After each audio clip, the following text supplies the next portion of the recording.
everyone! Welcome back to the RationalInvestor.com's Broiler Chicken Show. Back!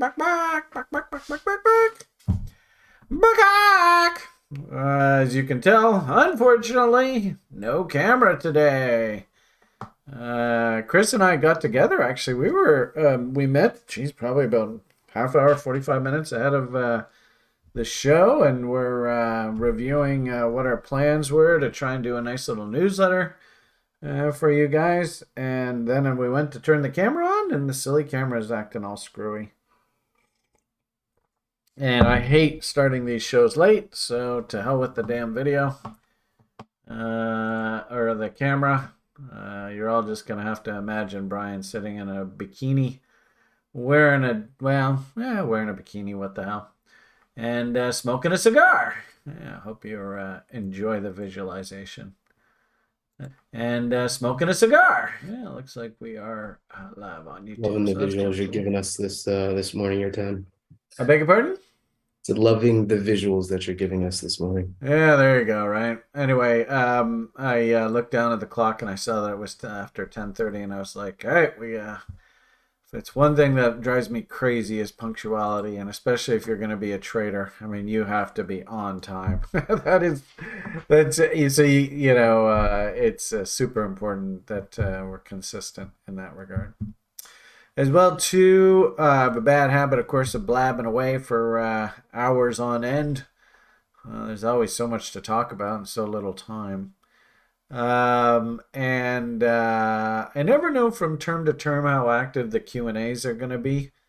And I do, the primary purpose of this weekend show is to actually answer level 1, 2, and 3, really, people's questions.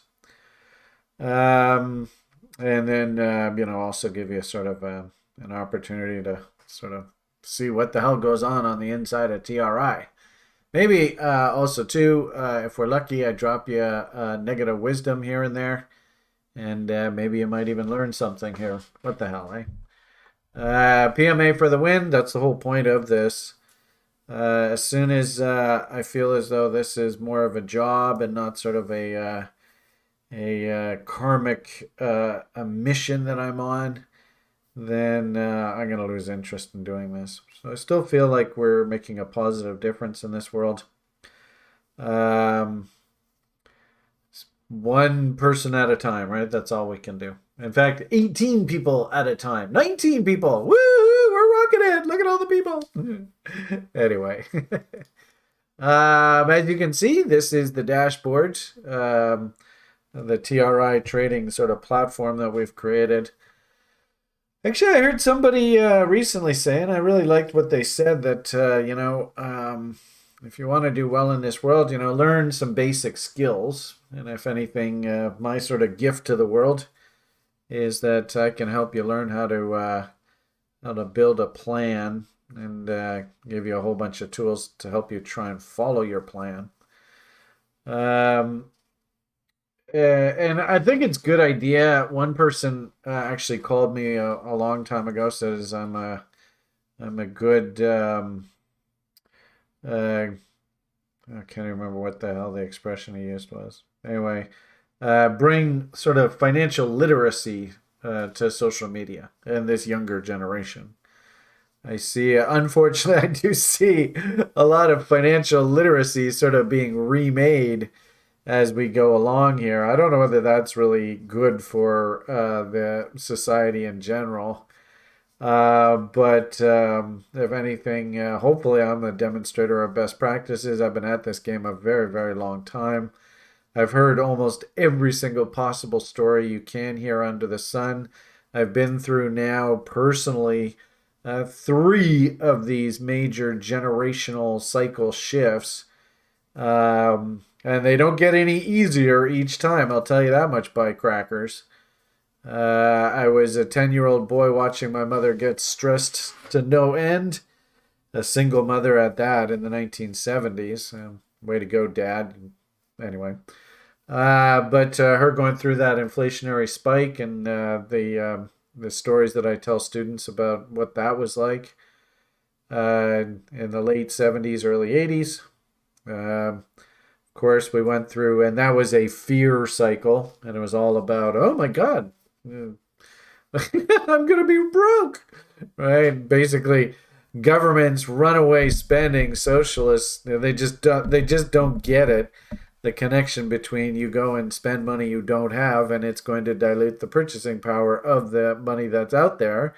And so as a result, that's what we call inflation.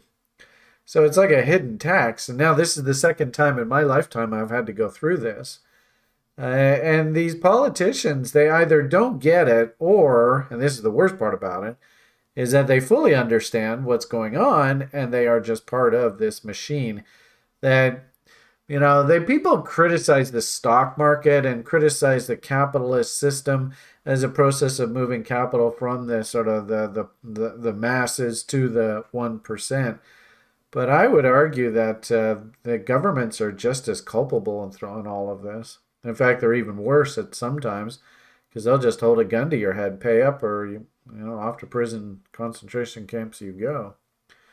So 2000 was actually the exact opposite end of the cycle, and that was a greed cycle peak.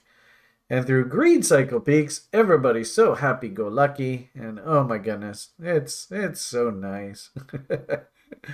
So this is actually everything that I teach in the education programs. The only difference with this particular cycle, unfortunately, was we were supposed to break there in like 2018, 19, 20. They say recessions usually happen in years that ends in 8s, 9s, 0s, 1s, and 2s. We had the housing crisis in 2008, great financial crisis, whatever the hell you want to call it. So they had that in 2008, or 2008, 9, 10, 11, and Obama and all that craziness as a solution of all the problem. The difference with this cycle was that the sickness put it off 2 or 3 years. And so as a result, the situation is all the worse. And it sucks because it's just, they have really just, and it's fascinating to see how our society sets people up for failure. So like in my country right now, the political leaders, of course, covering up for the banksters and all the crookery around the capitalist system and these zombie economies and them desperately needing lending to keep going and blah. Insiders doing horrendous amount of stock sales right at the top of the market, and then market crashes and all of a sudden mysteriously in come the governments to bail everything out and they go and buy all their positions back. I mean, it's like if you actually map out what's happened here through this whole sickness market, it's stunning how corrupt all this is. Anyway, I talk lots about that in these sort of options conversations that I have with you guys. As an old options broker, I actually can see the fingerprints of the institutional players.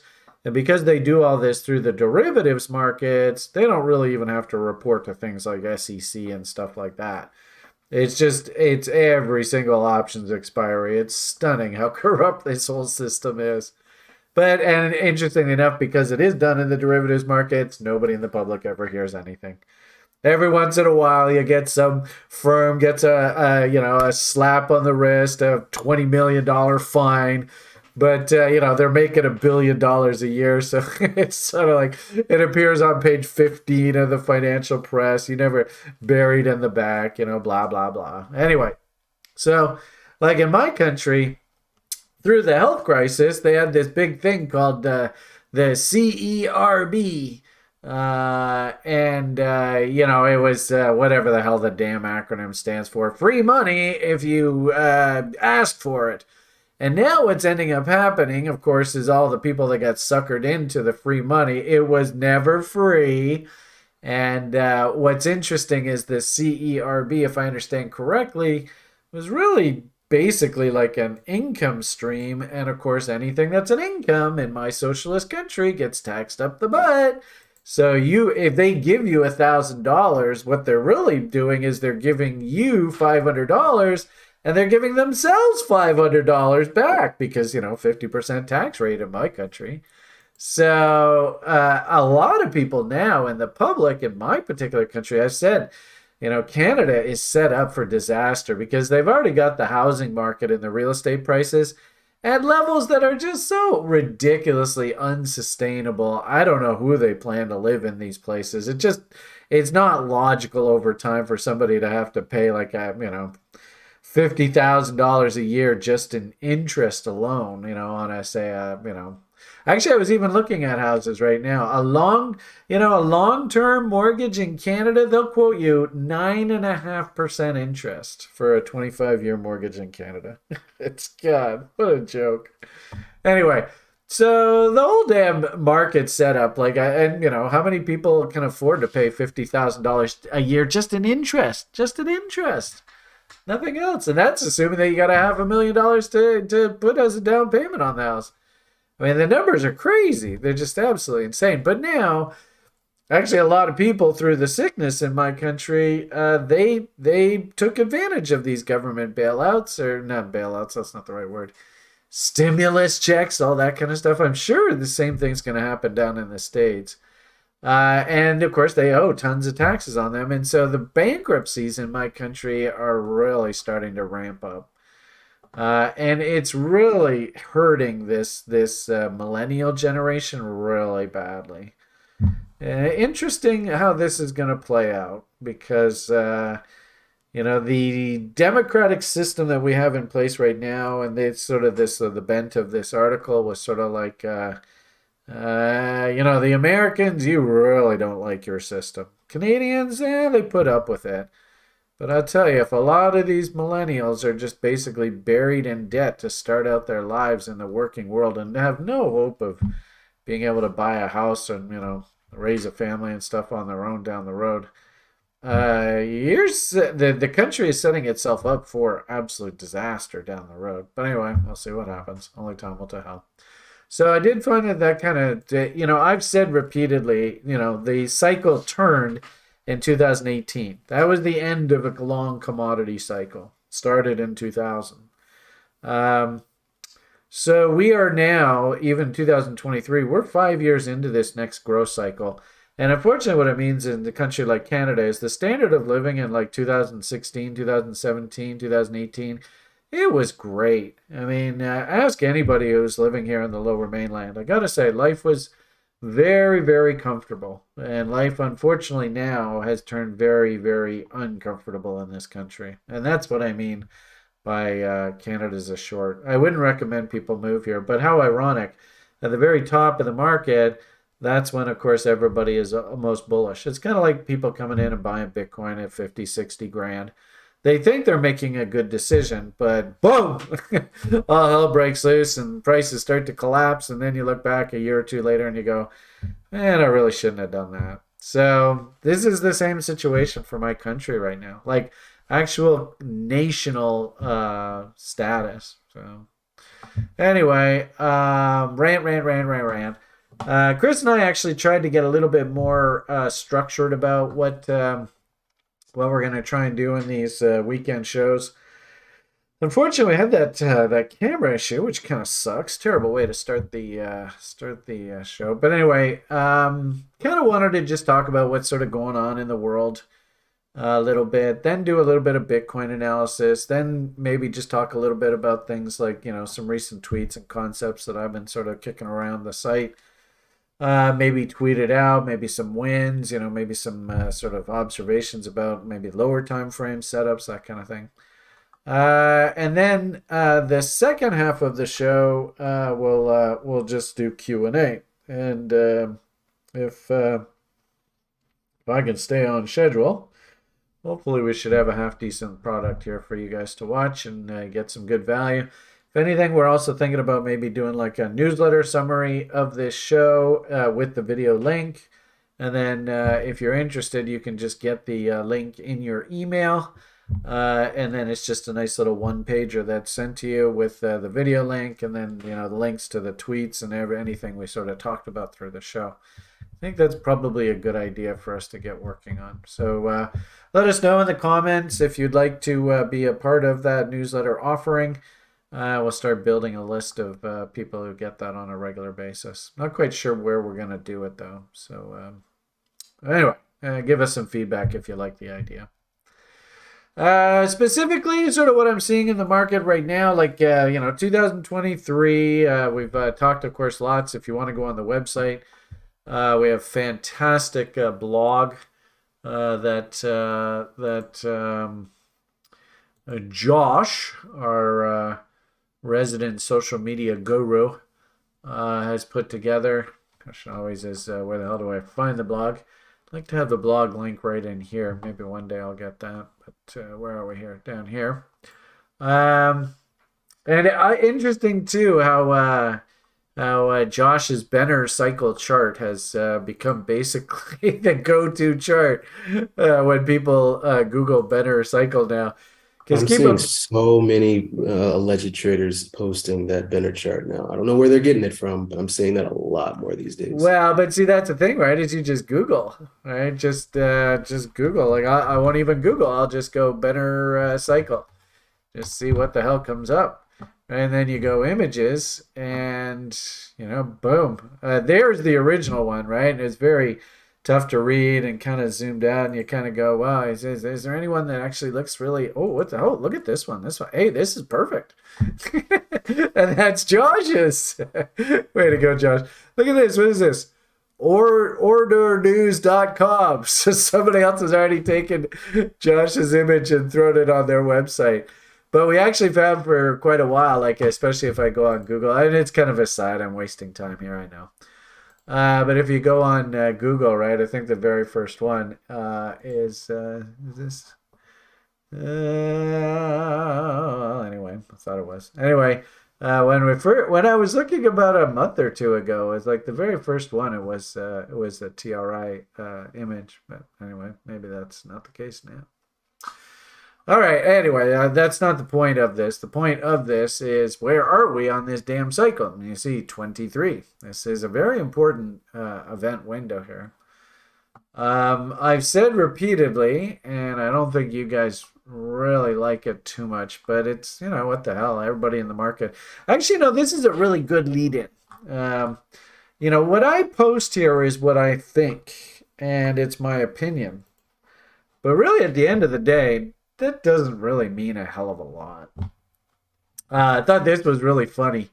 Somebody at TRI went to ChatGPT and said, well, should I just listen to these crazy guys like this guy, Brian Beamish?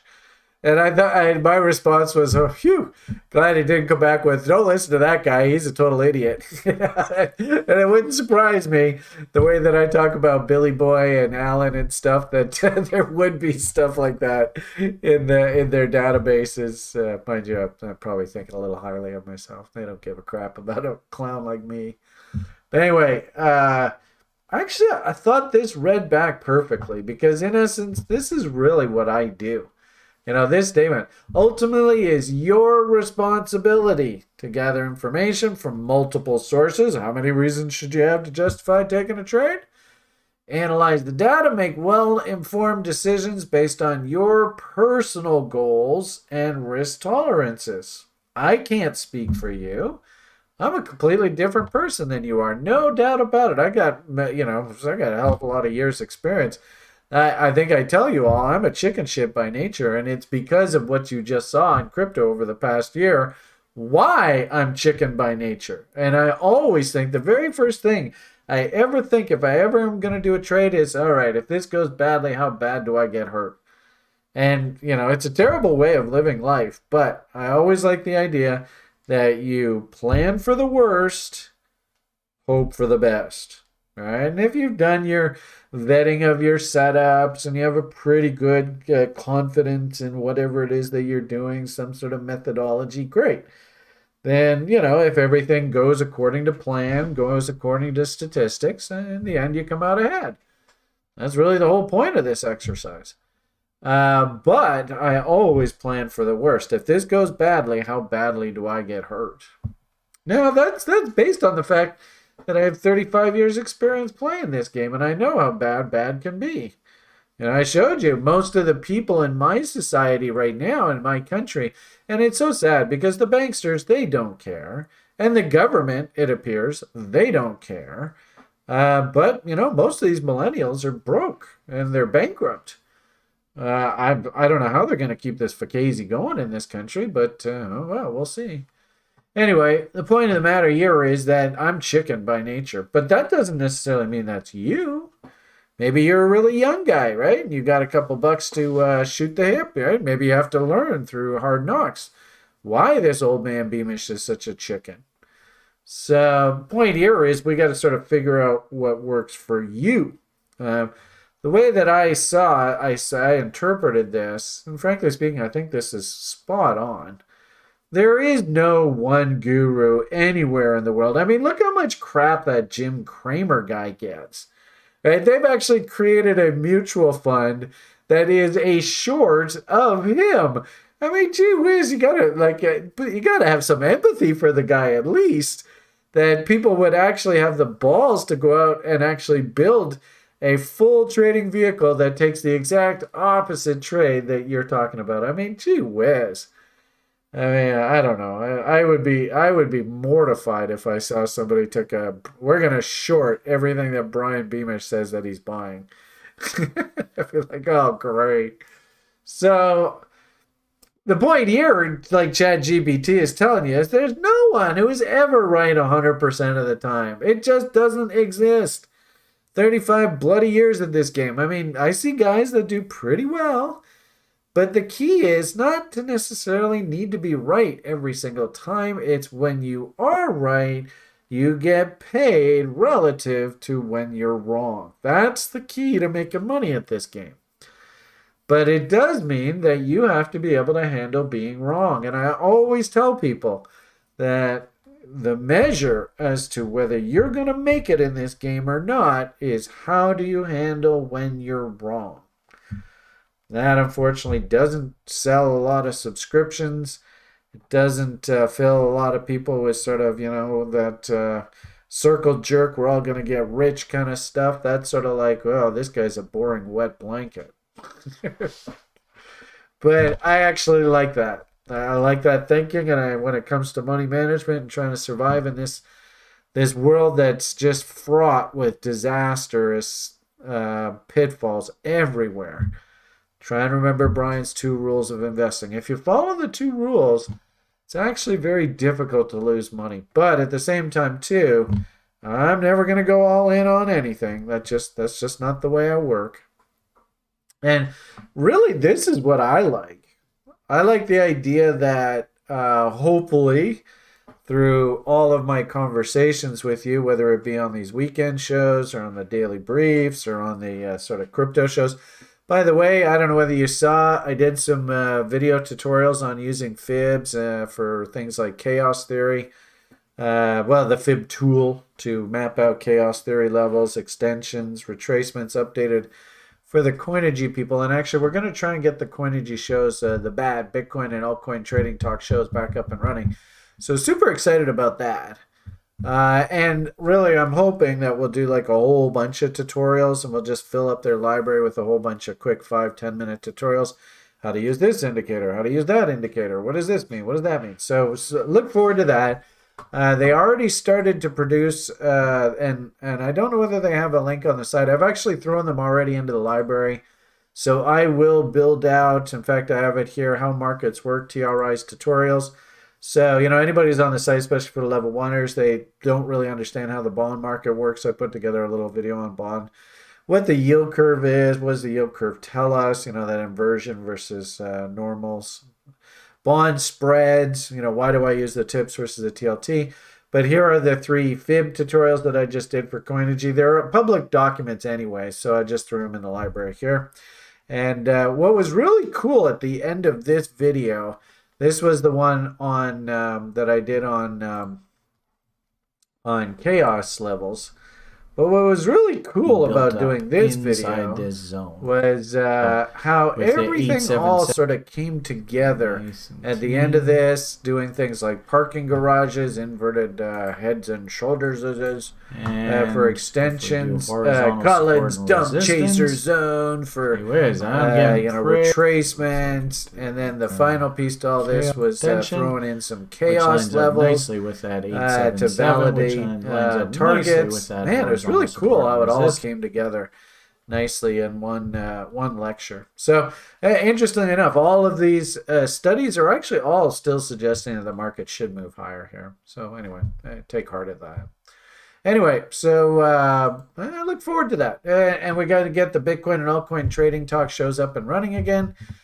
Super excited about the future here. And I got to say, website itself is starting to look very crisp. Hearing lots of positive feedback about people using the DI. This is the Delacorre Index. This is the breadth of the market.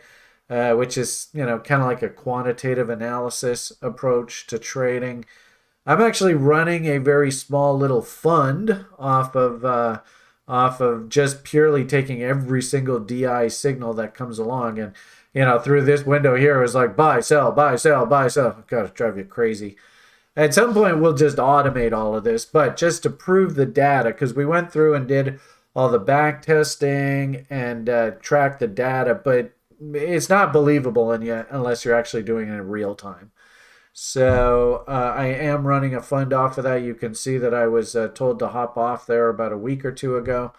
And I got to say, the interesting thing with that trade setup, and I suppose we'll get to it in a second, is if you actually look at it on that lower time frame basis, it's kind of ironic that, basically the algo told you to get out here because all the internals were looking really wishy-washy. And so what have we done? And this often happens, as you can see, we're just consolidating. This will clean up a lot of the overbought condition. Then if you can see I've already mapped out new bots, we might just get the algo, go back on the long side, and then you get right back in basically where you got out. That actually happens a lot with algo trading. So I thought the tools are all coming together really, really nicely. Give us a very reasonable and very usable tool set to sort of analyze price here at TRI. I also say, too, that the weekly commodity trend survey system is working perfectly. This is exactly the way that you envision it. Understand that our weekly commodity trend survey list right now is actually relatively limited in that we're covering a lot of the big sort of, macro proxies, bond markets, commodities, gold, oil, the country funds. Are you going to invest in Mexico? Are you going to invest in the United States? Sectors, basic materials, right? Stock indexes, the Dow, the S&P, the Russell. So these are all big, chunky indexes, and very rarely are these kind of assets actually going to spit up buy and sell signals. Because, when was the last time you saw the Dow Industrials at like 3 or 4 year lows? It's like a rise-only market. We don't have any choice. So you don't really get extreme readings on this. But interesting, the cryptos, of course, being a venture cap, they will move to 3-4 year extremes. They will move to, we're 30% below the 50% level. So if you buy here, there's a pretty good chance you make 30-40% return on your money. Most of the broader market, they just don't move in that big of percentages. So working actually very, very well. And we had a gentleman on the site past year or so, John, I think it was his screen name. And he actually built this whole weekly commodity trend survey out, and on a WordPress site he's running it. And he's tracking like 5,000 issues. See a lot of stocks on his, but we don't have any that really speak to the stock market. We have a little bit, right? We've got the Dow stocks up here. And it's actually interesting in the Dow stocks. Notice Salesforce.com, which is a tech name. It happens to be in that 5 area. So that actually makes a lot of sense to me. It's interesting how, Disney is also sort of basically a tech streaming name now with their whole online service. Interesting how we got a couple industrial names that are sort of in that buy window. We're also tracking utilities, boring, but interesting, getting some 5s there. And the transports, again, boring. But interesting. It's working okay, but don't really see any sixes anywhere in all these bigger ones. But then we come to crypto, and gee whiz, look at all these sixes. Holy sexy sacks. So I find it really hard to think about actually shorting crypto in here. I actually think this is an accumulation time. That's sort of speaking to this. I don't think you really want to be a net shorter of anything in 23. The time to be shorting, of course, ironically enough, just before the sickness broke, I clearly demonstrated to the whole damn world that there was a massive transfer of wealth where basically the 1% sold just a ton of stock right across the board, right at the very end of 2019, beginning of 2020. And then mysteriously, what happened in March of 2020? Should we debate mortgage or future? Show the money up, give them the money, give them the money. And of course, as soon as they did that, Fed puts a floor in the market, and all the insiders go and buy everything all back and get stinking rich on the way back up.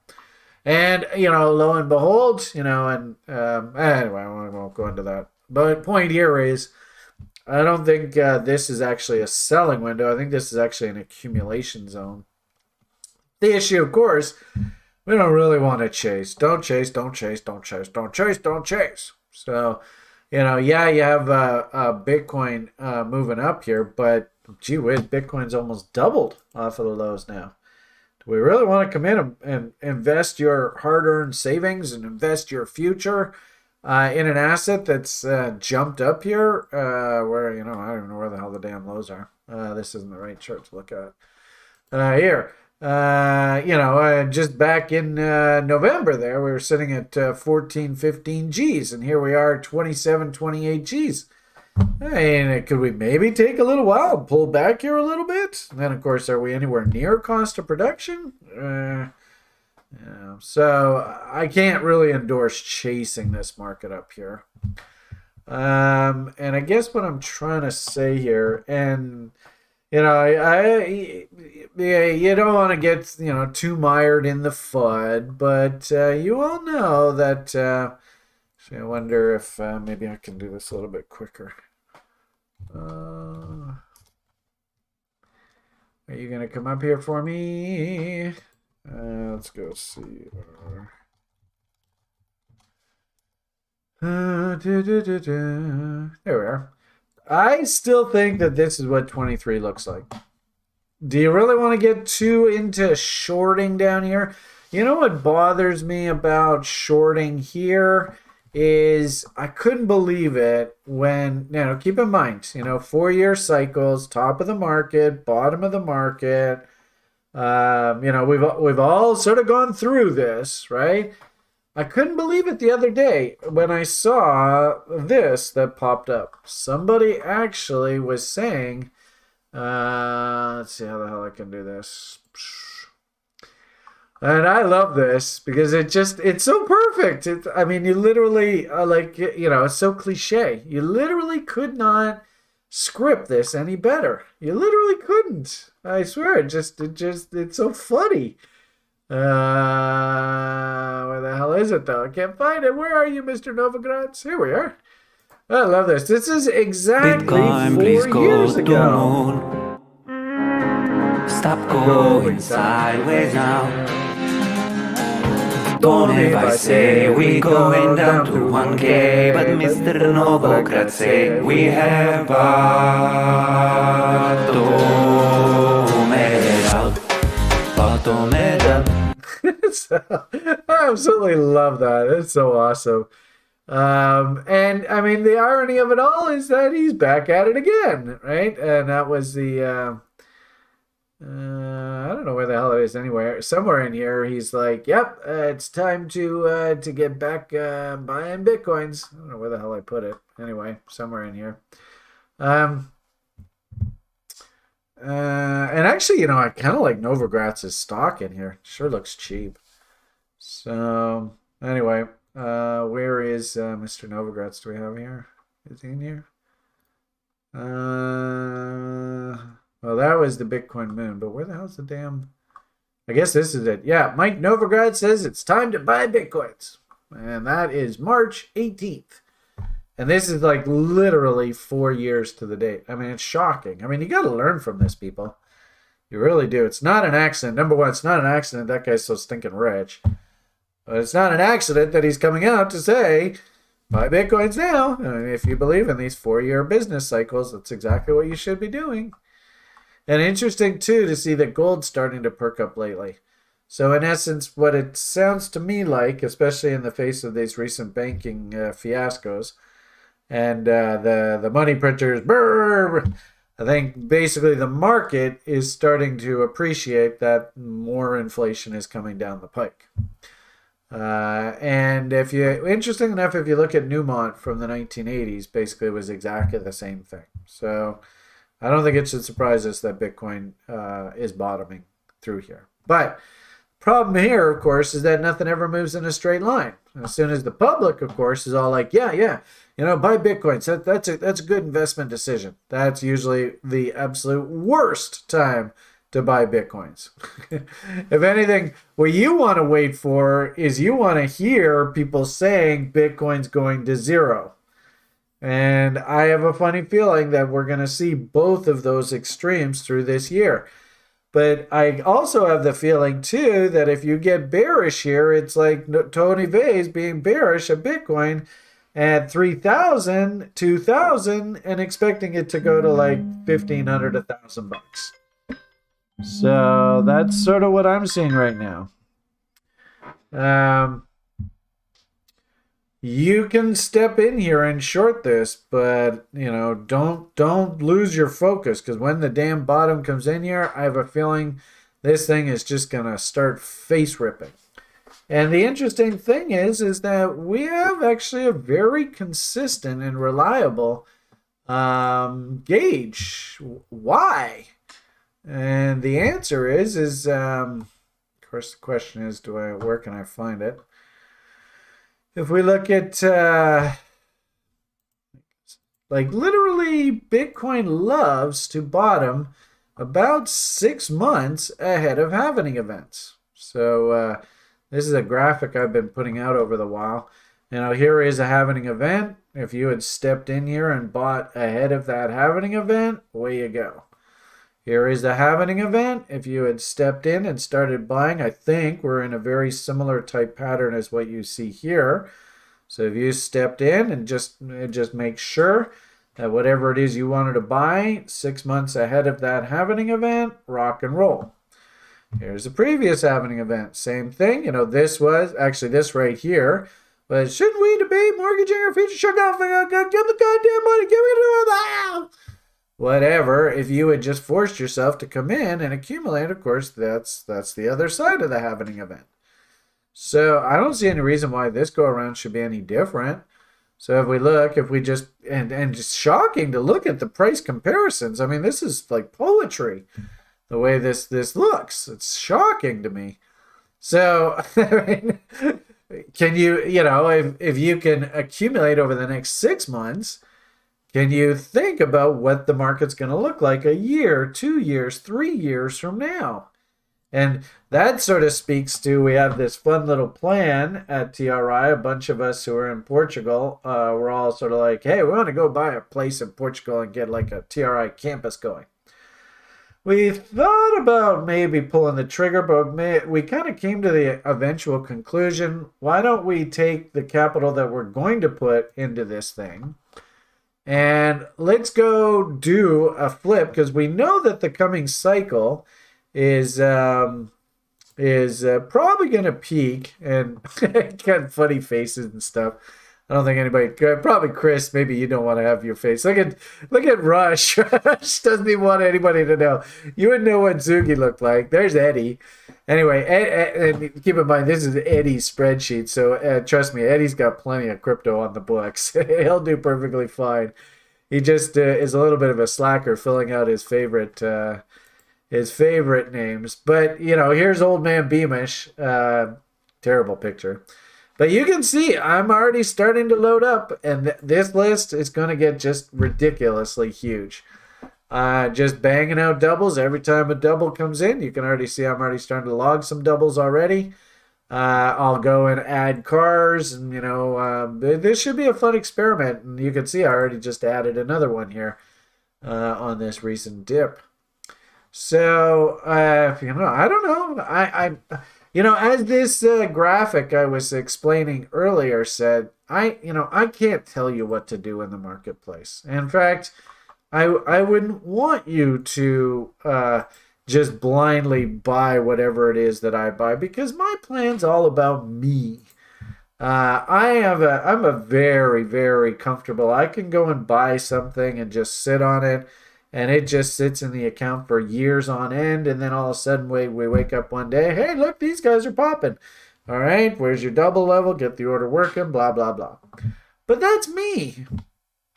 What my job is, and sort of think of this as, and if any of you ever been to like a formal dinner party kind of thing, oh my God, it's so, whoa, don't use the wrong fork or you'll look like a total social pariah kind of stuff, right?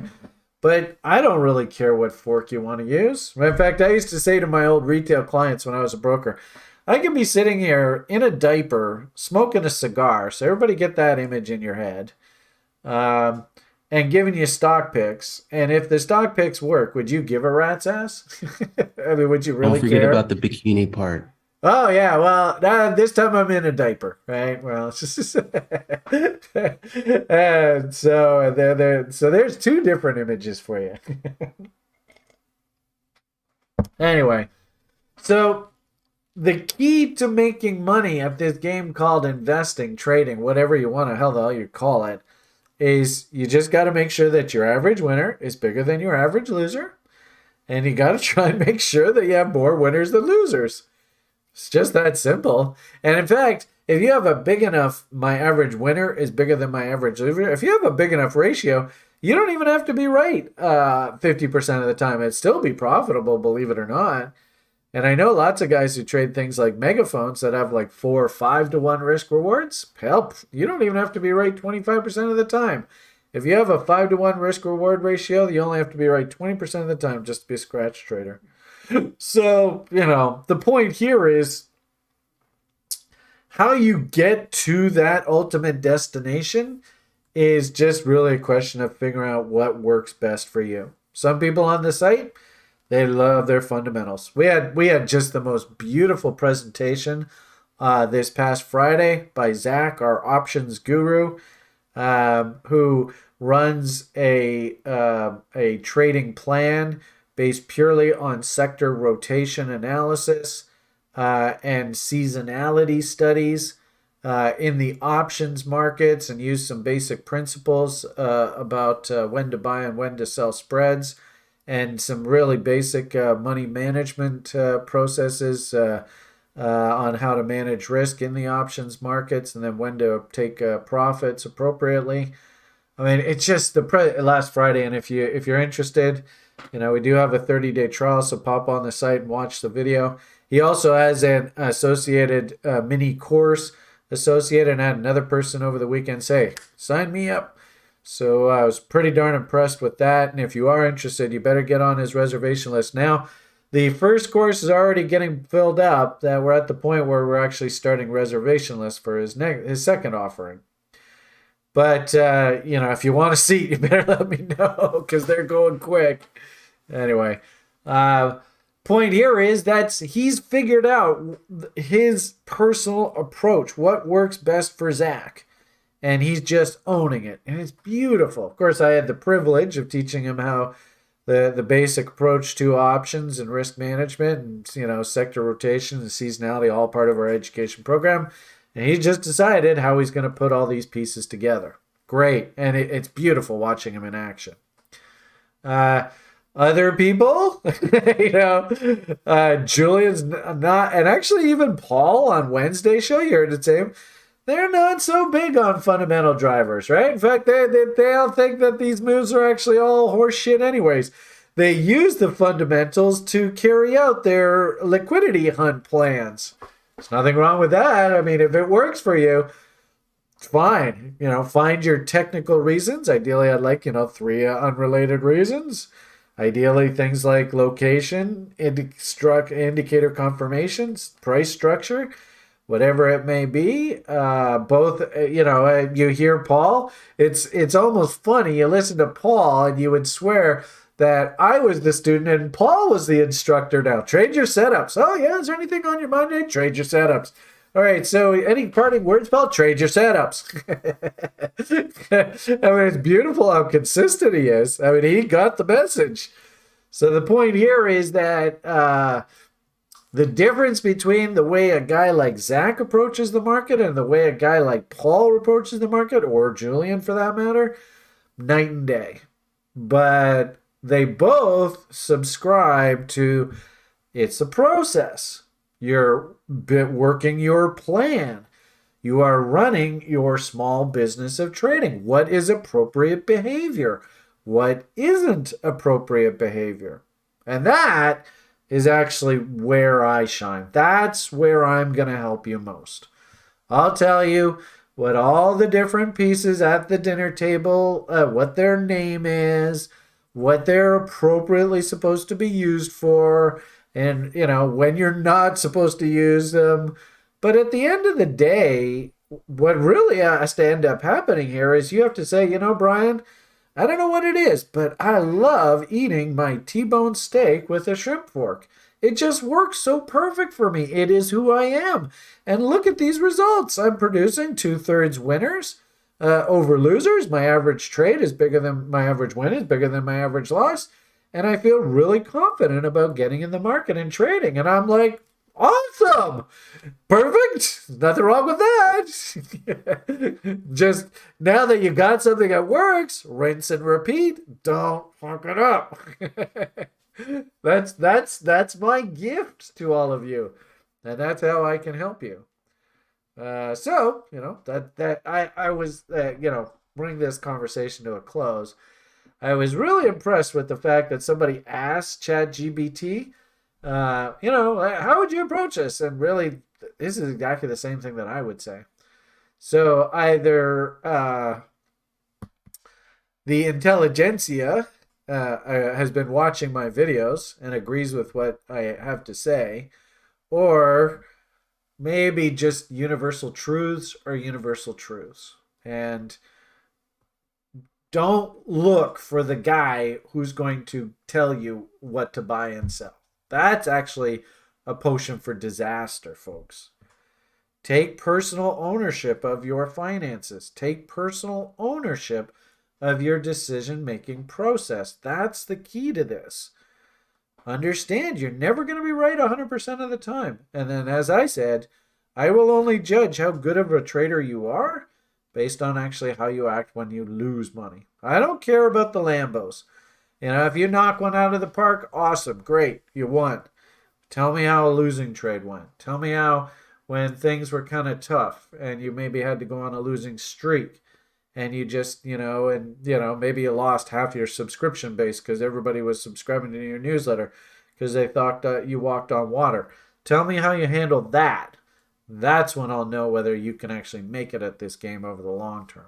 I actually think there's a question in the Broiler Chicken Questions document that alludes to that question for you specifically. So awesome. Heads up. That's a good segue because I have been sort of ranting here a bit today, haven't I? Sorry, everybody. Okay, you know what we really should do? And, this was, and I think this was value added. I know it's fairly long-winded, but maybe, Chris, if you can just maybe have like Brian took some time to remind us as to what the heck he actually does in the marketplace for us. It'll be chaptered appropriately. Yeah.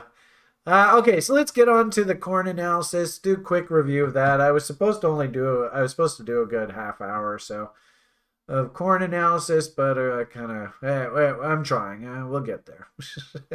Okay, actually, why don't we just speak right off of the tweets, and then that way, hopefully, you can stay relatively short-winded with this. Okay, so first and foremost, weekly chart. Always start at the highest time frame.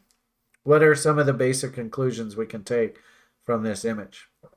First and foremost, actually, everybody just went through this. Lower time frames I've been, I don't think I guess I was tweeting it out, but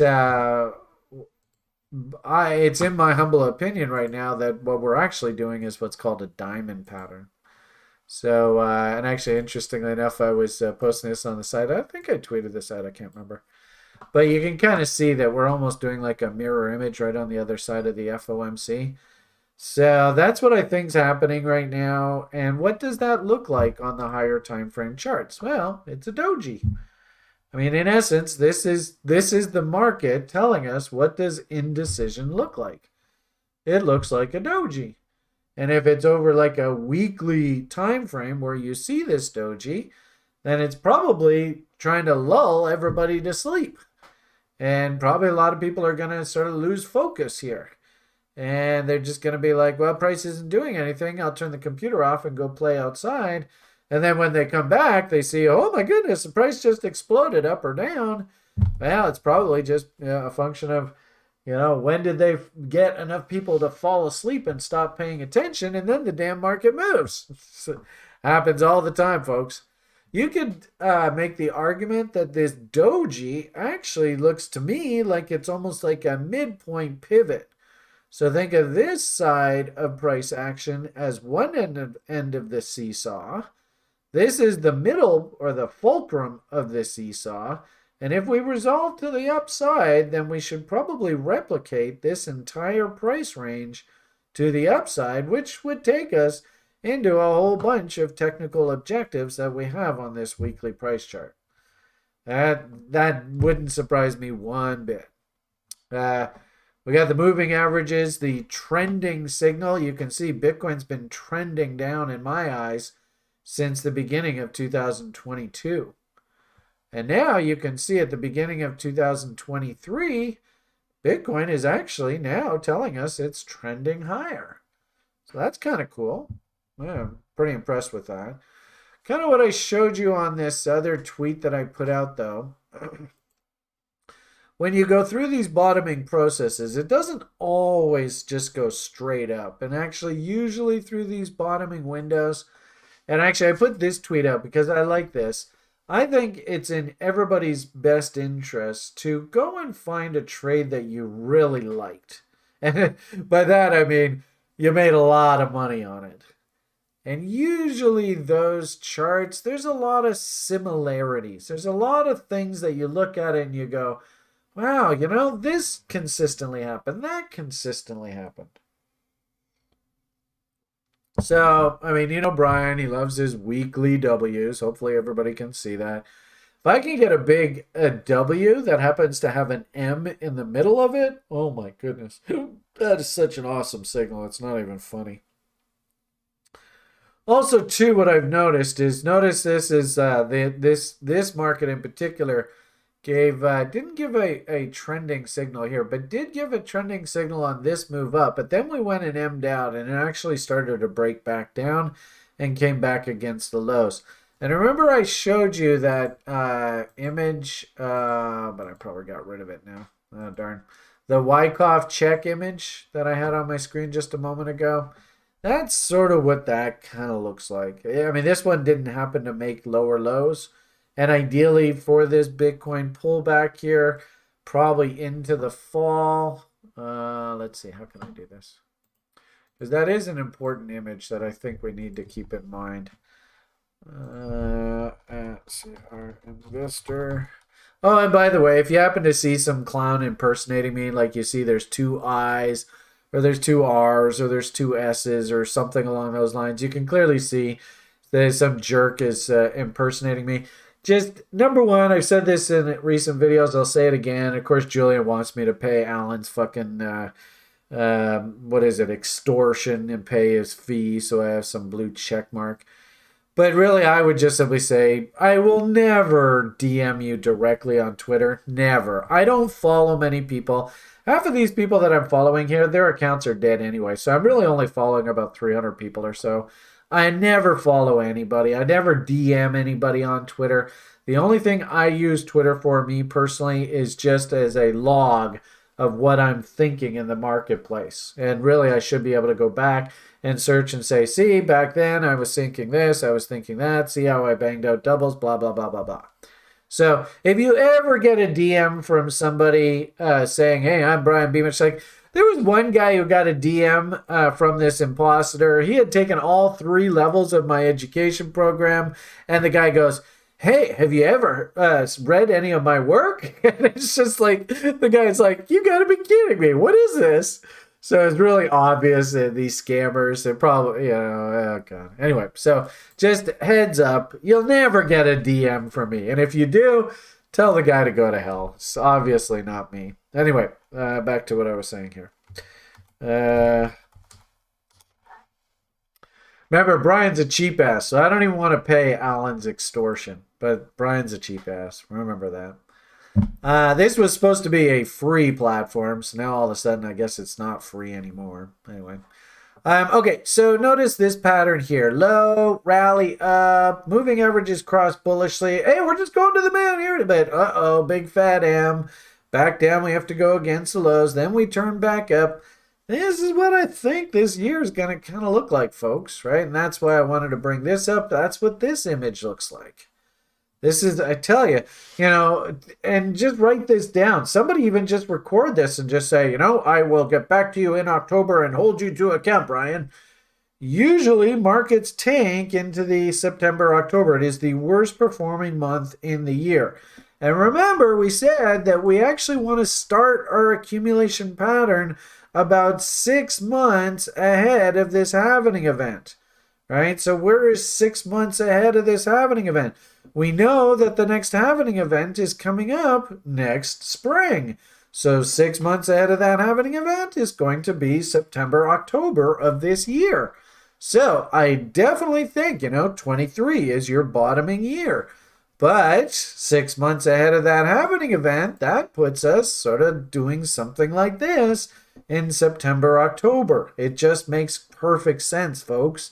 And of course, with everybody and their brother getting all bullish of Bitcoin and crypto right now, would it not make sense that the 1% goes down and breaks their hearts? Remember I had said earlier, for me to actually be super bullish and really excited, I want to hear people start talking about Bitcoin going to 0 again. Where the hell did that conversation go? Now everybody's, get stinking rich, buy Bitcoins at the market. Oh, geez. So if anything, I want that to stop. I want to hear more FUD about these exchanges and the SEC crapping. I think through the summer here, we're going to have a soap opera of this SBF guy. And now, conveniently, they've got SVB. I wonder if that's a coincidence to kind of muddle SBF now. So now this can be a soap opera without everybody sort of absolutely hating on SBF. They're just going to be, it's just another banker crook thing. But I could very easily see through the whole summer we have some horrendous sort of media circus that goes on around this guy's trial. And, the day that he's convicted is probably the day that this damn thing bottoms. And, of course, everybody's like, crypto is a fraud. It's all a fraud. And Gessler's committing everything is a security. And so as a result, if you are a U.S. citizen, you're not allowed to own anything other than Bitcoins or whatever, some sort of thing. I could easily see that. And Bitcoin's on its knees just about 6 months ahead of this next halving event window. And ironically enough, this is the business where you got to buy when others are crying and sell when others are yelling. And I'm a little concerned just recently that, hey, we're getting a lot of people kind of yelling out here. So anyway, that's there's a rant in that regard. Having said that, we might actually see a little bit more yelling here in the short term. As I said, weekly chart, it looks to me like they want to push this thing up into this parking garage that I have noted on here. This is an inverted head and shoulders. Clearly it's fired. We're now above all the moving averages. Any kind of pullbacks into this moving average support, this is where you hear Beamish go, pullbacks are buying opportunities. So again, I do not like the idea of shorting Bitcoins here. I mean, maybe off a lower time frame. We had kind of a fun situation with that diamond pattern. that it actually did set up a very cliche chart. But this is the trade for the professional trader. This is not the trade for the amateur. It was a really cute little trade and just bang bang. But the professional trader, ironically enough, I just went 50-50 on my recent trades, 50% accuracy. Who's going to buy my newsletter for that? But I was actually profitable because my loss was relatively small.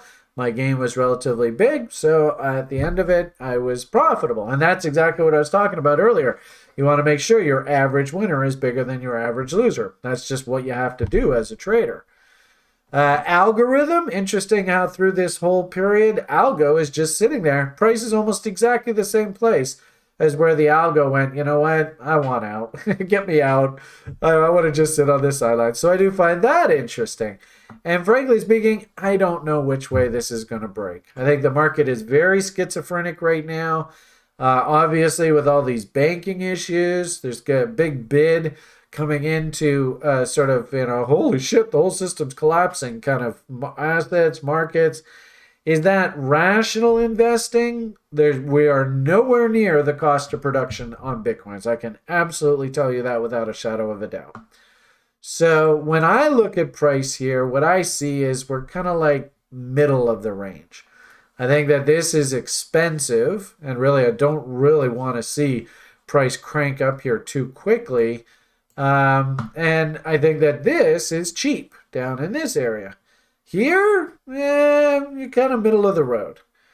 I could very easily see sort of the swing traders that the daily chart is sort of setting up that, if we do, like if this diamond does resolve bullishly, it's probably going to set another leg higher.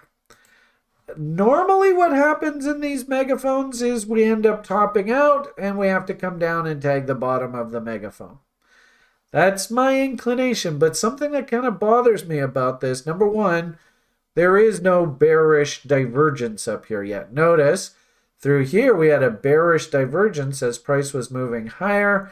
So really the momentum in the market was not healthy and you really didn't want to be buying through that. And sure enough, chop, chop, chop, just getting ripped apart right, left, and center. While this sort of ugly, overbought, bear div, where are the buyers? They weren't around.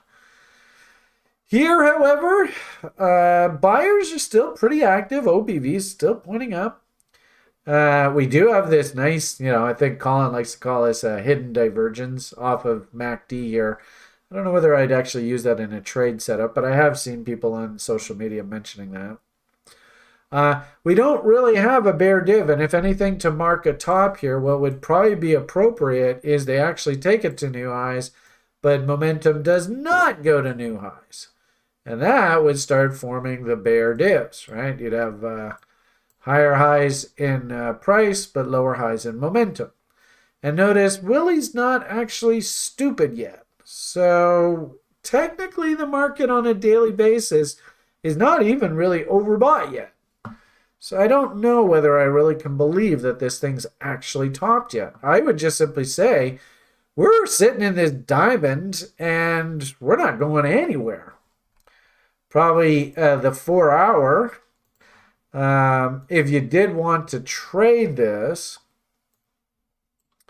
the way I looked at this is we've had a trend continuation pattern that developed through the Ides of March. And this is kind of like sort of market symmetry, a bit of celestial, human anxiety. And it actually is still painting this 31,000 upside objective. And, remember, the daily charts don't even have a bear div yet. So do we really want to be thinking that this market has topped out yet? I actually don't think so. There's not enough reasons in my eyes to believe that this market has actually topped. So if you actually look at this ABCD, this is a bot. It's supposed to be long from 25. If you're really lucky, watch previous Broiler Chickens. I think we walked you through this. This is an inverted head and shoulders. Nice little setup to get long here. Move stop to scratch level was hit. Move stop to trailing level was hit, and that's where we are right now on this setup. And notice you've got, kind of like, okay, move stop to, and actually, when did this, let's say it was hit here. So use the 3 high-low method. So 1 low, 2 lows, 3 lows. Your stop should be just kind of below this tail low and that tail low there. Notice we made higher highs, move stop to trailing, same sort of thing. And then the big slam down, notice it literally stopped a hair above these levels. Interesting. So we never really did get that trip up, and I think that had you taken this bot setup, I think your stop is below this low here, which makes sense because remember, this is the diamond pattern, and on the lower time frame charts, the rule about diamonds, of course, is that you don't actually have a trade signal until you either close above this level or you close below that level. Until that actually happens, this is nothing more than a trading range. And that's what I think is going on right now. Interestingly enough, once this does resolve, and you're sitting here going, well, Brian, but look how huge this range is. I have to wait for there? Well, what you have to understand is if we do actually close above here, what is that implying for price objective? This is where good old chaos theory comes in really nicely. And a close above this level actually projects 31,600 and change as your price objective. So that sort of brings us back to that 4-hour daily chart. What do those bot targets look like? Remember, this one is basically 31,000, and this one up here, there is that triangle, right? It's diamond, right? It goes like there to there, to there, to there. And in essence, if we go, that's this purple one. It's kind of hard to see. But if we go from this high back down to this low, that range right there, A, B, and then 1 low, 2 lows. Is this our 3rd low? I don't know. 3 lows, but A, B, C, D, well, that takes us up into 32.4. Which is basically what those Foggenbaum levels are suggesting as well to the upside here. So, in a weird sort of way, believe it or not, I'm still leaning to the bull side, considering gold's jumping up quite a bit. This higher time frame bot that was already working is still technically working. You're not really supposed to infer anything until you actually see this diamond itself resolve. And I don't think the diamond has resolved yet. So this is sort of like you're just sitting here waiting. And the gifts that I was putting in the room, yesterday, because Saturday was almost basically a non-event day. If anything, that's a little concerning. Just goes to show how controlled this asset is by Wall Street. On the weekends, we're noticing things are very, very quiet in Bitcoin land. So I would argue that we're doing nothing more than just filling out this diamond, and when we resolve either up through this 29,000, we'll call it, to the upside, or 26.5, we'll say, to the downside, then you'll know seriously which direction we're going. Which you're sitting there going, well, thanks, Brian, that doesn't really help me too much with trades. Well, it's trader's life. So that's why I like sort of the 4-hour look here.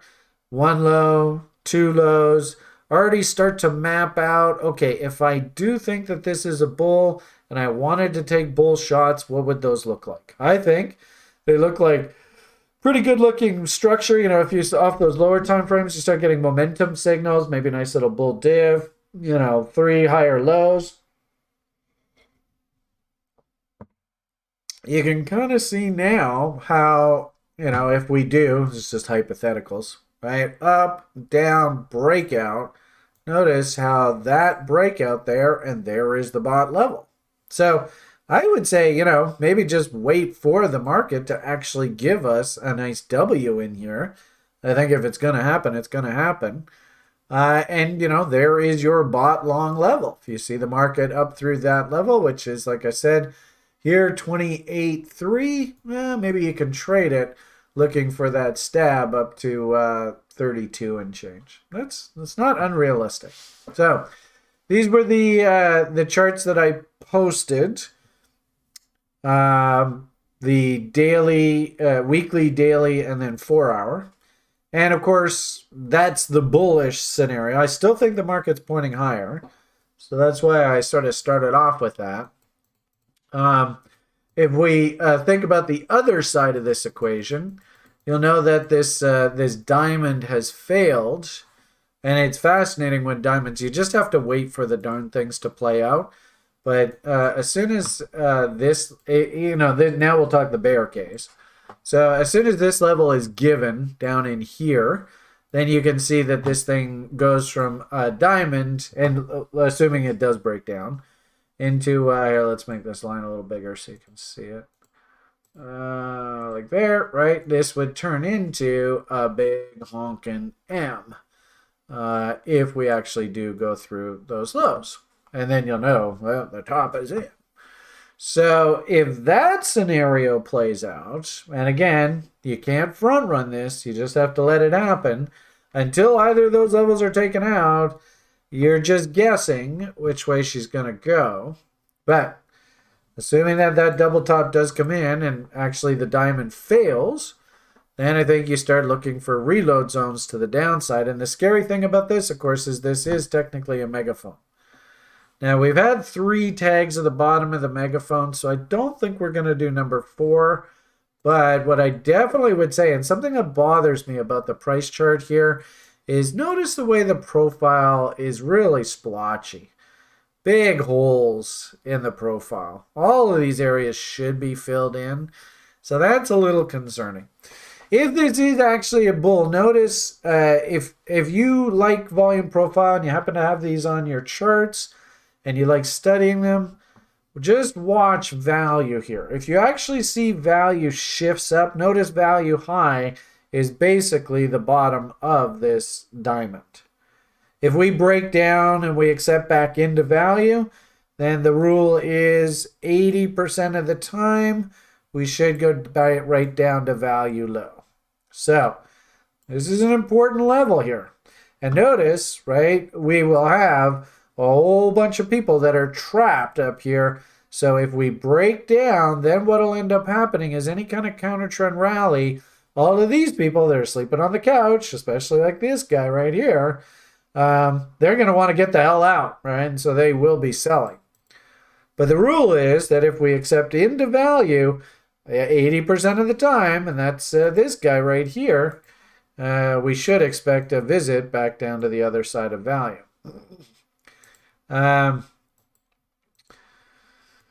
So keep your eyes peeled for that.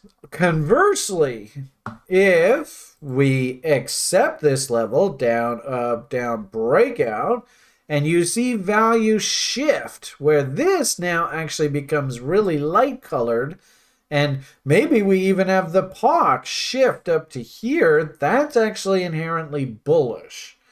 And what it means is that there's enough buyers that are coming in up top here to validate that price actually has fully explored this range and it wants higher. So this is a very, very significant level. Like I said, the diamond here, whoever wins this battle here, and really the way you see that it's won is we get a close on like a 4-hour basis, either above or below. This kind of little wick here, this turns out it was just stamp. If you look at all the other markets, they don't have this. So it's a little bit suspicious unto itself. But even just this wick kind of price action, it doesn't count as a validation or a refutal of the diamond. So the market has to close above either this high or this low. And you can see we're coming to some sort of apex. Something's going to happen here, folks. So be prepared. And honestly, I don't know. I don't even think it's in anybody's best interest to predict what's going to happen here. What's going to happen is what is going to happen. And you just got to live with the results. And it can go either way. Like, this is where guys who make like $1 million bets can get their heads handed to them. Because you just don't know which way this son of a bitch is going to break. So anyway, there you go. So there's your higher time frame. And actually, usually I don't even talk about the lower time frames. But this 4-hour consolidation, I think to put the consolidation into perspective, we need to drill down to that lower time frame to see what this diamond actually really looked like. And for whatever it's worth, like I said, I actually think we're still pointing higher here. So it's on the market. It's incumbent on the market to actually break down. to actually say that, yes, we are heading lower. And I don't think we've actually broken down, quote unquote, yet. Okay. So there's your Bitcoin summary. Sure hope you got some value out of that. I guess right now we can transition on over to, I guess just a quick follow-up, and I alluded to it earlier. So yeah, hopefully over time I get a little bit better at this. Conclusions, right? Again, sort of what I wrote here. W's here means we're going to head up top. That will be that bullish bot continuation pattern. M's here means we lost the megaphone top and start looking for, Collins dump chaser zones. I guess I beg your pardon, pump chaser in this case. And reload zones against trendline support. That's what I actually think is probably likely. And then lower time frame. Old bots are still working.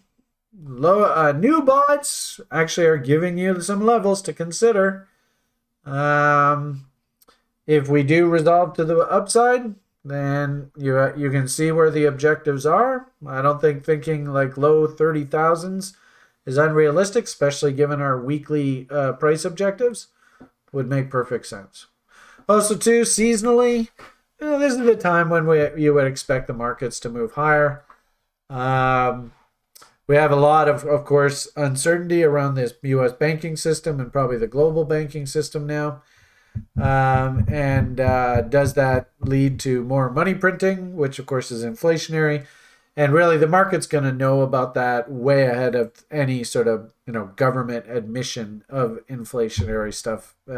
Market always knows ahead of time. So the fact that gold's been jumping up here recently, the fact that the corn's been moving up here, the market knows what the government idiots are up to. And the market's voting with its pocketbook. So, all right.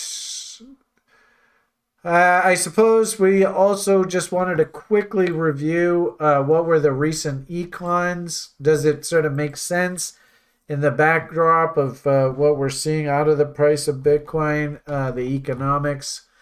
Recent red sort of news releases, they're 3-star impact or more. Interesting how the Canadian inflation rate sort of came in line with expectations. It is coming down a bit. And I showed you, Canadian bankruptcies are starting to ramp up. So I think these interest rate increases are starting to take their bite. Be really interesting how long it takes for that to really start playing itself out in the Canadian economy. You should see the Canadian house price start to calm down. And actually, I was pricing some houses over on Vancouver Island because I think I've told you all along that my sort of number one goal here is to buy a house for Liam, so he's not living in some government crap shithole. So I am constantly looking, and I'm noticing prices are coming down. Yay! Poor old Brits, Jesus, their inflation rate still like twice what it is over here here in North America. And it's interesting because I was over with a guy in Britain and we did a British inflation rate study using Feigenbaum's, and it doesn't look like they top out until about 11-12% or something. So I'm not quite sure how close we got to those objectives yet, or whether they still have another leg higher. Poor old Brits, man. They're getting handed them. And how ironic, eh? Like, what the hell are they doing? This is a really good illustration, guys. I don't know what, and girls, and houseplants. When we first got into this inflation problem, remember the American or the North American inflation rate was, 7, 8, 9, 10%. And Mr. Druckenmiller said that, this doesn't end until the actual short-term interest rates are higher than the inflation rate. So interesting how you can see U.S. Fed interest rate decision came out at 5%.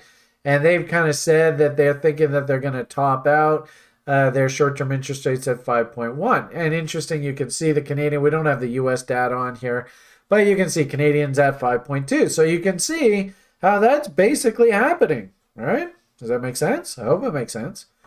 So what the hell are they doing over there in Great Britain? Actual inflation rate 10.4, and here it is at 4.25. This has got to double. for them to get in front of this inflation problem. So a little bit surprising, or maybe what it means is that you should actually expect the Brits to be cranking their short-term interest rates up here. And I think they've let this go on far too long. I'm not sure. There was some sort of conspiracy there with the European central bankers. They let the inflation get on far too long. I think it's all about Klaus and the Great Reset and all that crap. And the Americans, since they're sort of the fiat hegemony system, they have to be at a premium to the rest of the world. And I think that's why the Europeans kept their rates artificially low there for about a year or so when the Americans were quickly jacking their rates up. And now that's sort of back to what they want. And so if anything, the Brits should expect higher short-term interest rates, but I doubt they're going to get higher than the Americans. It'll be interesting to see if this UK inflation can somehow calm down a bit there. Interesting to see Japan has finally got back to inflation. For literally decades, all they were worried about was deflation over there. So I suppose, ironically enough, for Japan, JGB's finally some signs that, hey, there's a little bit of economic growth there. Who knows? I suppose the last piece that really sort of jumped out at me was U.S. durable goods. This is a pretty big number, and you can see that was a pretty substantial miss. So I think this is speaking to Mr. Powell having short-term interest rates as high as he wants them, that we are actually in, they have broken the economy. We did maybe watch Zach's presentation on sector rotation. We are actually beyond this sort of market top, early pre-recession to, all right, market bottom, full-on recession. We are moving into that, and if anything, seeing the outperformance of tech stocks of late actually validates that kind of thinking. So the Fed got what it wants. The interesting thing here, the one piece of all this that's just not breaking is, the 1% has a major hard-on for the real estate industry. And I think really the whole market is just waiting for that real estate market to finally break. When it does break, then I think we're finally done. But the issue is I don't think that the American real estate market breaks as hard as the global real estate market. That's where I think the major problems are. And I think that's where the final shoe drops, like silly Canadian real estate market. At some point, that market breaks and all hell breaks loose there. Probably substitute drama teachers are going to be like, well, you just go and print more money, which creates another massive hyperinflationary bout. And maybe they prop up real estate prices, but the loaf of bread just doubled and tripled again at the grocery store. That seems to be the solution du jour, and that's all part about this damn Great Reset bullshit. Basically, you won't own anything because you can't afford to. We are going to hyperinflate prices to the fucking moon, whether you like it or not. Well, we'll see what happens. And I think that to the fucking moon, whether you like it or not, I think that actually really hits hard in 2027, 2028, and they finally get that under control 2029, 2030. So what this says to me, remember, the market is a forward discounting mechanism. Gold's moving up. We know that gold did really, really well in the early to mid 1980s. Look at Newmont Mining's chart. I think that Bitcoin's going to do fairly well. We know in the next 6 months, Bitcoin should bottom 6 months ahead of the halving event.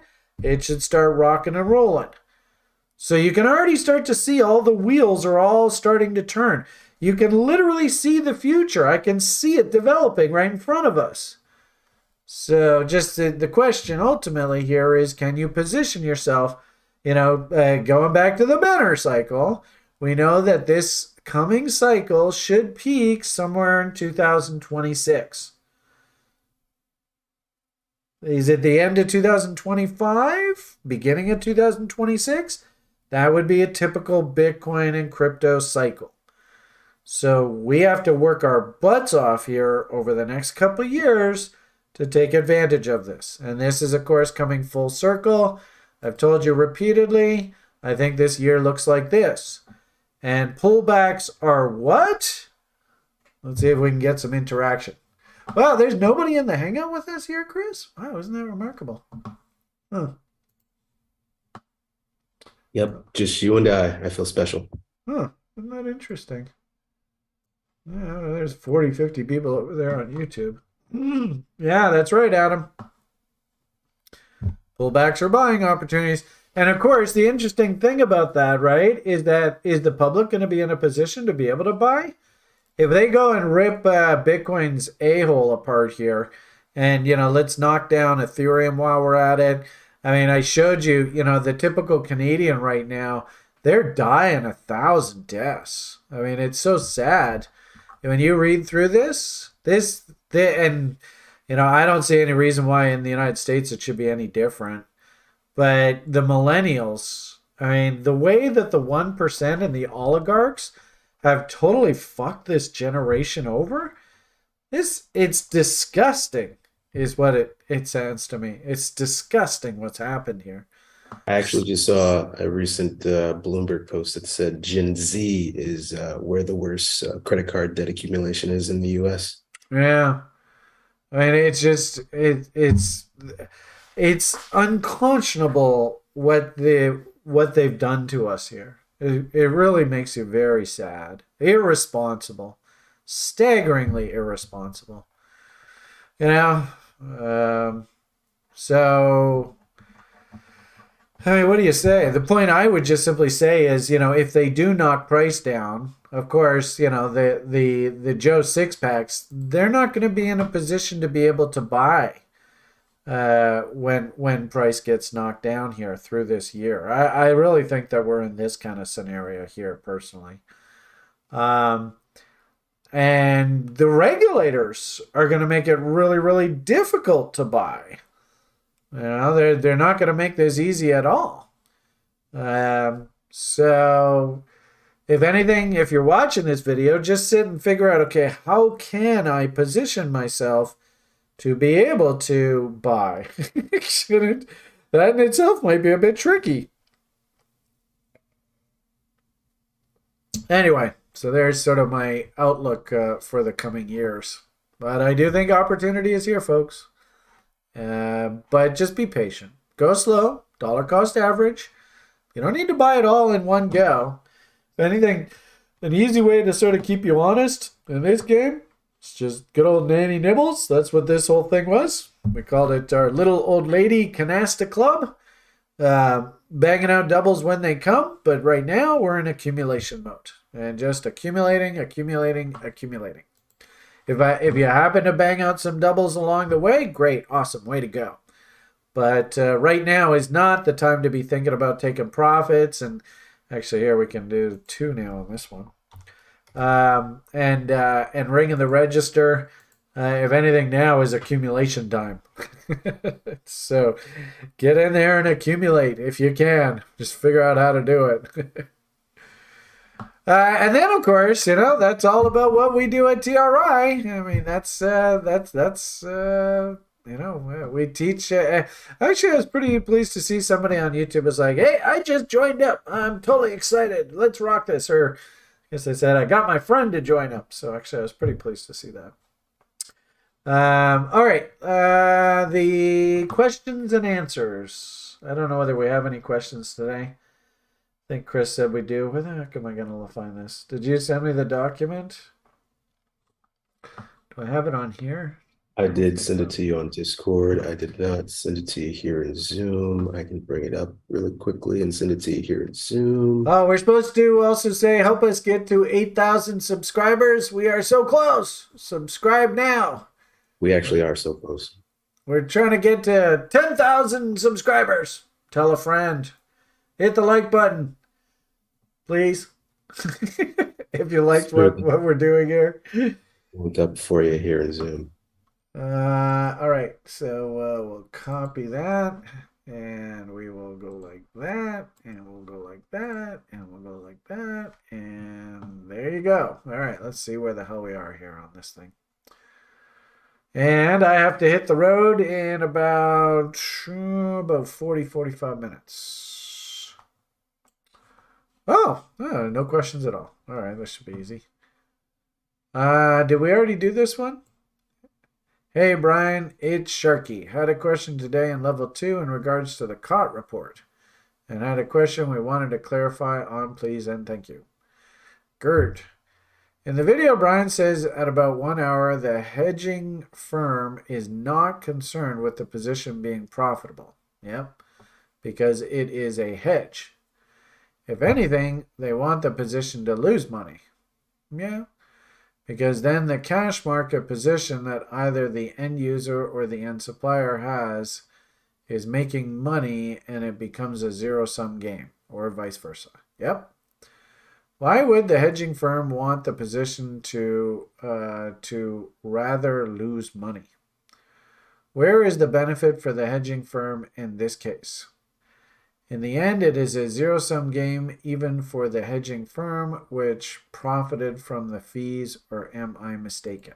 All right, so first and foremost, you have to understand, hedges are not speculative trades. They have no desire whatsoever to make money on the trade. None.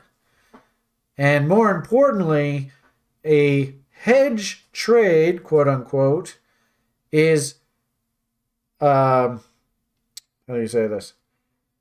It's designated a very specific type of trade on the actual brokerage, well, not in brokerage, but on the exchange itself. Obviously, the broker working on your behalf has to note it as a certain type of trade. It has far lower margin requirements because it is on the understanding that the hedge trade itself has an equal and opposite trade that's done by either the end user or the end supplier of the commodity. So the hedge trade itself has no capital gain or loss implications whatsoever. What they are simply trying to do, they go to their customer, let's say it's the farmer, and the farmer is going to, we'll use nice round numbers, is going to have a crop of 5,000 bushels of corn. He is going to sell that crop now. Let's say it's the middle of July. It doesn't come to market until November. So he's gone and he's sold the crop. It's gone. He got $4.97 a bushel.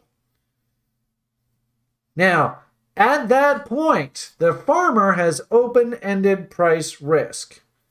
If the price of corn goes to $20 a bushel, and he has already sold at $4.95, and he has to maintain a margin requirement on that position, he might just go bankrupt. He does not want to have to take that price risk. He's got an open short because he sold the forward contract, and if it goes to $20 a bare bushel, remember he's short from like $4.95 or whatever, he could get absolutely wiped out. So how do you get rid of that price risk? At the very same time, he opens up a hedge account. Not speculative, it's deemed a hedge account. And it's a hedge trade. You will do the hedge trade through the commercials, the hedgers, and they will manage the position. And the regulators know that any position that is a hedge position has an equal and offsetting trade that was done on the retail side by either the end user or end supplier. Hence, the position is hedged. Now, if the market goes to $20 a bushel, he is short from his $4.95 in his own account, but he has the hedge on, which is long from $4.95, and he doesn't have to worry that the price is $20 a bushel. You might have to go back and listen to what I just said there 2 or 3 times. It is exactly the same thing that is done in the lectures. So go back what I just said there. Try and visualize that. Just listen to the words I say and try and just write out the mechanics of what's happened here. Let's say I'm a farmer. I'm an end supplier of a product. I have unlimited price risk if I go and sell my crop ahead of time. How do I get rid of that price risk? I go to a hedging firm that will specifically have the exact opposite trade that I've done on their books, and it will offset whatever I've done in the marketplace. So, let's assume that, well, I won't get into the motivations of, recommending what they do to their clients, but just understand that, if price is expected to go up, then the farmer's not likely to forward sell their crop, right? It'll be pretty obvious, market's trending higher. So the hedgers will probably say, who has the actual risk? Well, the end user, Kellogg's, they need the corn. So they're going to go and buy the crop because everybody thinks, oh my goodness, the price is going to go up. The appropriate hedge would be to have the commercials net short. If you saw that the commercials were net short, then what they're saying is they think that the market is going to go higher and Kellogg's actually should use their business. Because the farmer, he doesn't have a risk. Well, just wait for the crop to mature and sell it in the future because we think the price is going higher. All right, so with that said, Gerd, if you can listen to what I said, go back and watch the videos I went through very specifically. It's difficult, don't get me wrong, because you're thinking that the hedge account is the same as whatever we do in the marketplace. We're going to buy Bitcoins because we're going to get rich. Bitcoin's going to go to the moon. That's not the motivation of this whatsoever. The motivation of this entire business model is to exchange price risk, that open-ended risk of wherever the hell the price is going to go, given the end supplier and the end user have bought or sold their future needs ahead of time, and change it into what's called basis risk, or in essence, the difference between what the different futures contracts are and the cash market. That's the risk. Let's say, cash market right now is $5. Futures market out into December, because that's the contract, that's when it's going to come due, is trading at like $5.30 because people think the market's going to go higher. All right, so the difference between $5 and $5.30, that 30 cents is what's called basis risk. And now I don't have to worry about coin going to $20 a bushel. All I have to worry about is that 30-cent difference between the cash market today and that futures price. All right, hopefully that helps explain all that. But keep in mind, this is not an easy topic for anybody in the public to understand. And really, it's a good idea that we at TRI teach you how the hedging industry works because, this is a robust education program. And I was a professional futures broker for many years. So, I better know how the actual business works. But I can guarantee you very few people in the public understand how the hell the hedging industry works. What you're really supposed to take away from this is, of course, when we do, things like, we look at the commitments of traders reports on a regular basis on TRI, like on the Friday freestyle shows, that kind of thing. And really, what I really want you to take away from this is... I just have it here. Let's see. Caught. Here we are. What I really want you to take away from this is, let's keep this as simple as possible. Teal, this will do exactly opposite what the market's going to do. Because remember, to pass this course, you do not need to know how the hedging industry works and it behooves you to understand it, but I'm not going to be like, all right, now exactly how does the hedging industry, make a profit, and what is the mechanics of it? Not really. What I want you to take away from this course is that the teal, which is basically our commercials, right? There's the commercials. They want to be wrong. That's what you have to learn from this. And the large institutions, they facilitate the trade for the commercials. And so by definition, the large institutions have to be on the right side of the trade. And I mean, you look at this chart. Does that not kind of look like a head and shoulders top? Can you see that the commercials are actually thinking that the price is going to go down by them becoming, look at this structural W, holy crap, and then more W's. And then by definition, the large institutions, they have no choice. They're going to have to make money because they have to facilitate the shorts for the commercials to get long. So by definition, you can see, just do whatever the green line's doing because they are the large institutions. They're the Goldman Sachses and the Joey Diamonds of this world. So what a perfect image, eh? I mean, what a great analogy. I would not be bullish of corn here. Be careful on the long side of the corn market here. It's fascinating. Okay, I hope that helps. Sharky, get him to watch that, and Gerd, if you are watching, of course, let me know whether that helped at all. Or I suppose we can circle around and try and answer again. All right, let's go. Next question. Hi, Brian. What was your biggest loss in your career, and how did you recoup from the loss? What was your biggest lesson from that? Oh, biggest loss. I think actually in the dot-com boom, I got everybody to buy a semiconductor stock right at the very top of the market. It was a stock IFCI, and I got basically everybody in my book to buy into it, and the damn thing went off the board through the dot-com blow-up. And that was one of the main reasons why I had to go get a part-time job at Transport Canada doing their video conference calls in 2001 and 2002. Because we all got wiped out when the dot-com bubble burst. So that's probably my biggest loss. And of course, kind of like what you see in crypto. If I ever tell anybody... in those days, of course, as a retail broker, I'd recommend I would be long myself. So stock that I had obviously went off the board as well.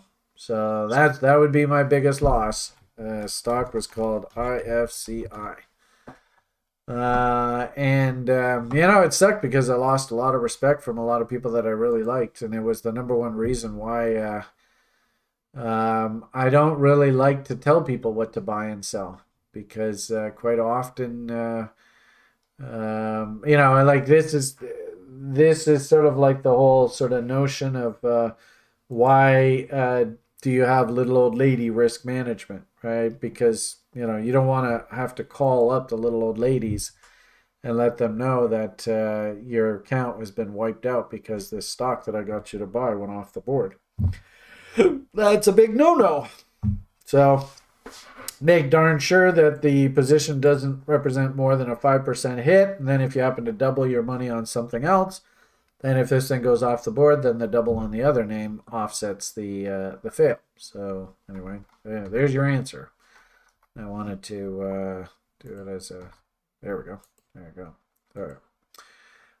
And that's a million years ago. So I had to learn a hard lesson around that, that's for sure.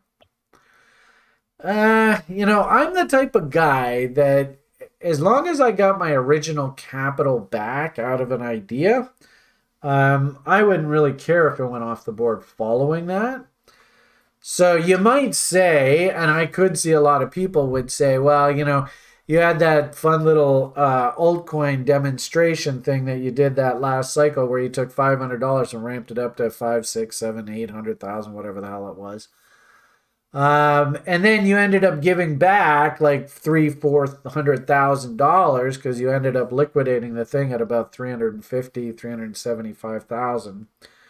Is that a loss? And in my eyes, that's not really a loss. Those are just paper gains and losses.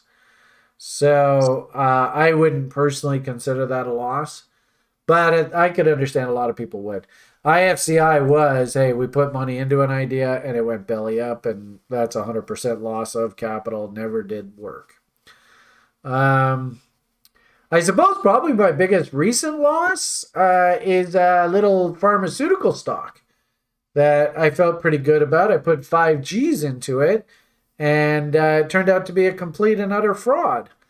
And also, too, there were associates of mine that also put money into it, site members and stuff like that, and I bet I lost a lot of credibility around that. But that wasn't really that big of a dollar loss. 5Gs, that's not really that much money.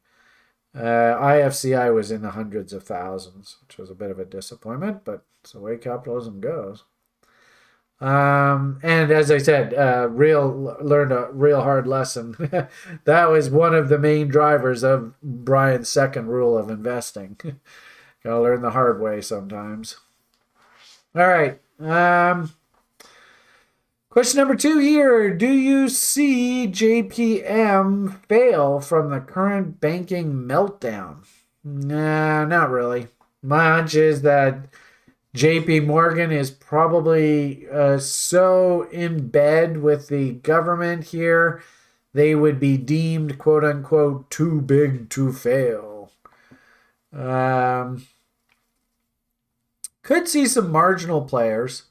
I also think fail. I also think too that, and actually there was a really, really good article that I don't know whether it was shared on the Discord group yesterday. I don't look like I have Discord open though. It was a really, really good article, and I was gonna tweet it out, but for some reason I just decided not to. There was a really, really good article. Where the hell's the Discord? There it is. Shared in the lounge yesterday about the, written by sort of these underground journalists. And unfortunately, I think now, and it really sucks, but it seems to me now, to actually get any kind of truth in journalism, it's probably going to require us going to like social media and underground journalists.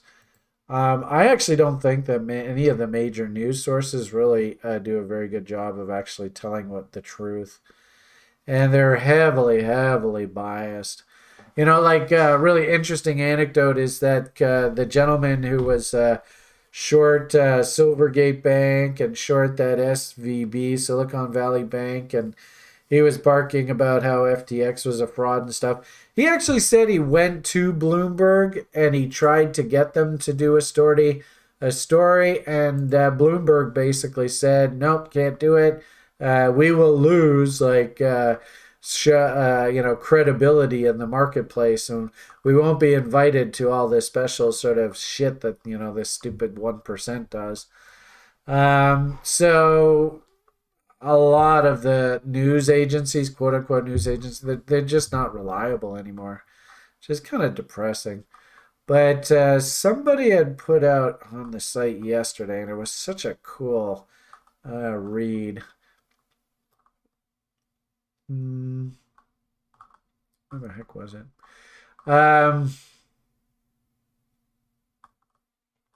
It was really good, and that's why I think it's worth taking the time here just to see if I can find it for you. They got a little bit political at the end of the article, throwing Trump and all that kind of stuff into the conversation. But their piece on the 1% and the banksters and how they're I think this is it here. Brought to us by Bender. The article was,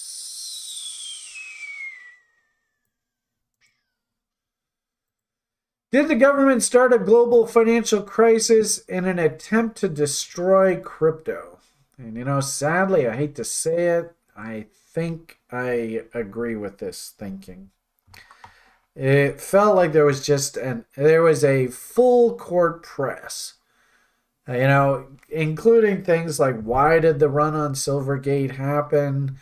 Why did the run on SVB happen? Why is it, I saw somebody say that if you actually did the same sort of stress test on probably at least maybe even another 100 different banks in the state, they would all collapse under the pressure that these places were put under.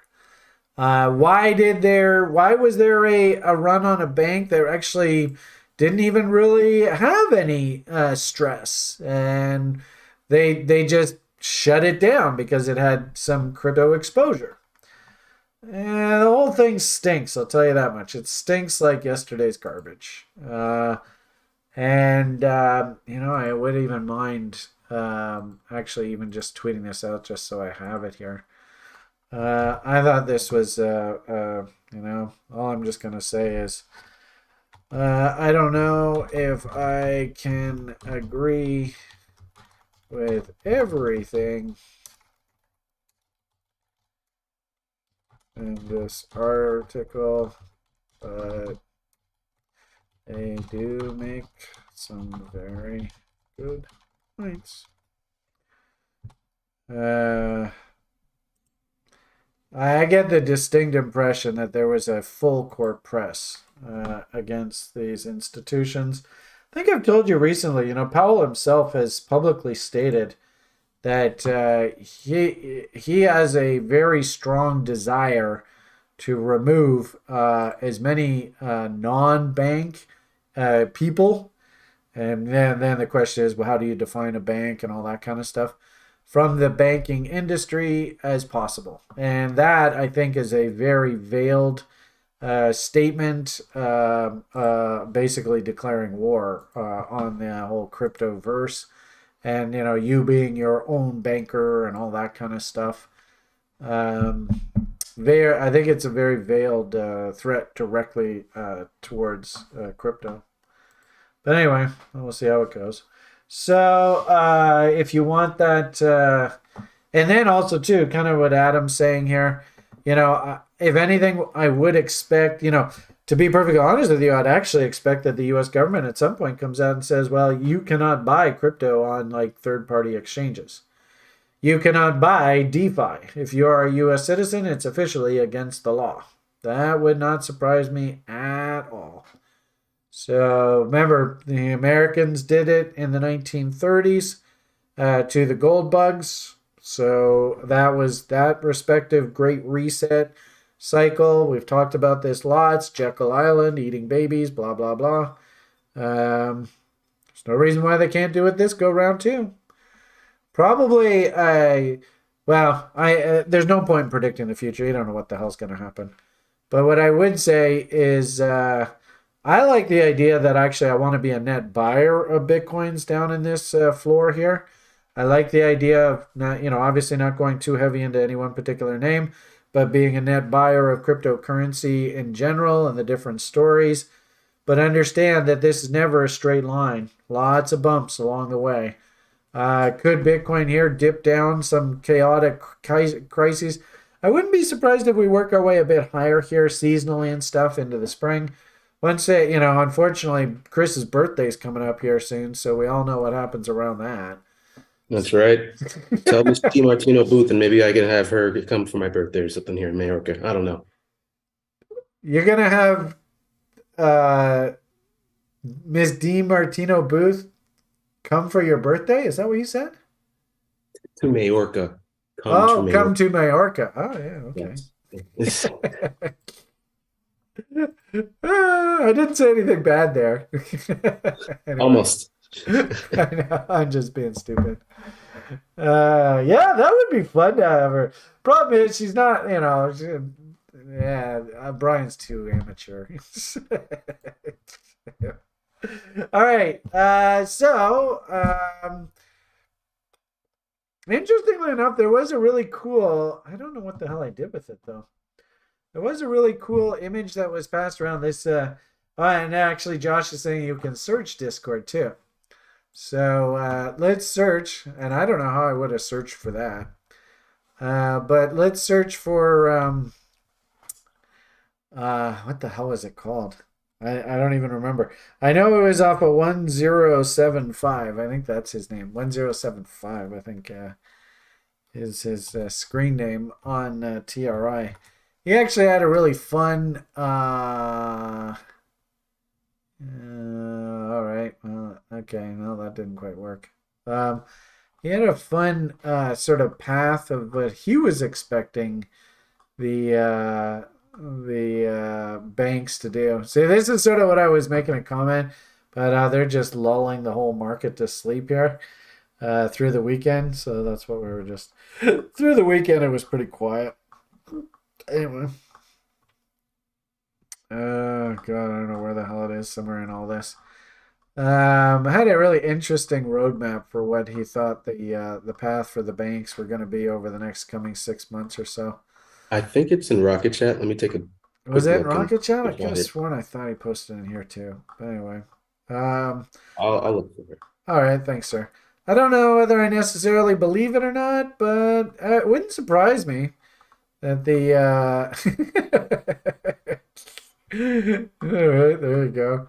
I tell you, this is a lively chat room. It's a lot of fun checking in with the gang here and just reading all. And they're very smart traders too. So and it's just so funny. There's an actual fist fight. Oh no, they got rid of it. Ah, the bastards. Anyway, I thought this. In fact, I even tweeted it out. It was so funny that these they're actually like beating up their own computers. It's just the dumbest thing ever. Anyway, yeah, I don't see that image. Anyway, so you can see how long ago I was thinking diamond here, and actually we had a really cool little short trade there. So this diamond's been going on for days now. It seems we're probably actually getting pretty close to the end of this diamond. So get ready. Probably going to be some fireworks here soon. Do Kwon arrested, eh? God, that's incredible. Oh, well, I heard that he was kind of living the high life, which was probably not very smart. He should have laid low, but oh well. Anyway, what can you do? All right, what you got here? It was on Discord, was it? Yeah, it was on Discord. You were right. All right, let's see what you got here. If I just open this up, let's see. Open link. Boom. All right, let's see what we got here. Did you know? Nope, I did not know. Oh my God, look at all this. Jeez, what the hell? All right, that didn't work. Nope. What did I do wrong? Maybe. Happy Dude. Wow, isn't that interesting? Happy Dude's on here? Huh. Wonder how that happened. Is that regularly on Discord on Brian Beamish? I didn't even know Happy Dude had a ID on here. Huh. Yeah, there's the image. So whoever's asking about JP Morgan, I think you probably saw this image being passed around the lounge. What was it? Tap on dismiss. All right. I'll learn eventually, Discord. You guys will all help me. Effie, that's right, Em. Effie, 1075. That guy's smart. Actually, I think Julian said he was going to invite Effie on one of his baby powder reports and talk a little bit with him. So that'd be kind of cool. I think they did that once a few weeks ago. That was people really liked that. So anyway, seasonally, here's March. So if anything, I think we're kind of like here versus here. I wouldn't be surprised if there's a little bit of a reprieve in the market where they kind of feel like they've gotten ahead of the problem and there's stability in the banking system, whatever. Notice how there's lots of FUs here, so don't be surprised, the bottom that comes in here. Probably also has a lot to do with things like options expiry as well. So, just going back to the price chart, if we put in SPY, right, that's basically the same one. You can kind of see how they dipped the market down here. You can kind of see, well, that was on a bit of a divergence. It looks like we have a bit of a bear div coming out of here. Interesting, pretty heavy buying volume. That's a weekly chart. Let's go daily. All right, so was this maybe that dump that sets up that bounce? Yeah, are we muddling along through the dead cat bounce here? I get the impression that's sort of like we're kind of like, well, yeah, I think we're like somewhere along here, right now. Sort of working our way up. And then, of course, sell in May and walk away. You ever heard anybody say that before? So could we get that nice little rally up into a topping pattern? Look at that beautiful head and shoulders right at the downtrend line of the top off the original top. So did that line up? Almost, eh? A little too fast for that one there. But that one up there. Oh, interesting. So we're right up in there, eh? Is this that topping pattern? Here is March. I don't know. Do we have one more rally up top here? It's interesting how we are playing against that downtrend line off the original top there now, eh? So if we go back to FE's image, are we? Yeah, maybe, FE's kind of thinking maybe we're sort of right here right now. Could be. So this is sort of the path of the market going forward. And, this actually is a really, really good analogy that you might find that, remember, when Bitcoin put in its bottom, oh, I got rid of that chart. That's too bad. When Bitcoin put in its bottom there, is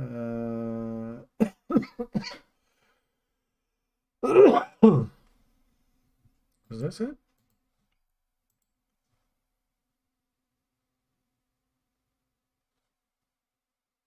No, darn. Where did I thought I just had that up there. Oh well. Market cycle. Remember I just did that?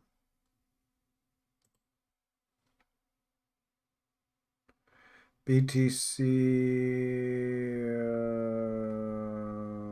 Oh, I thought it was that one, but I guess not.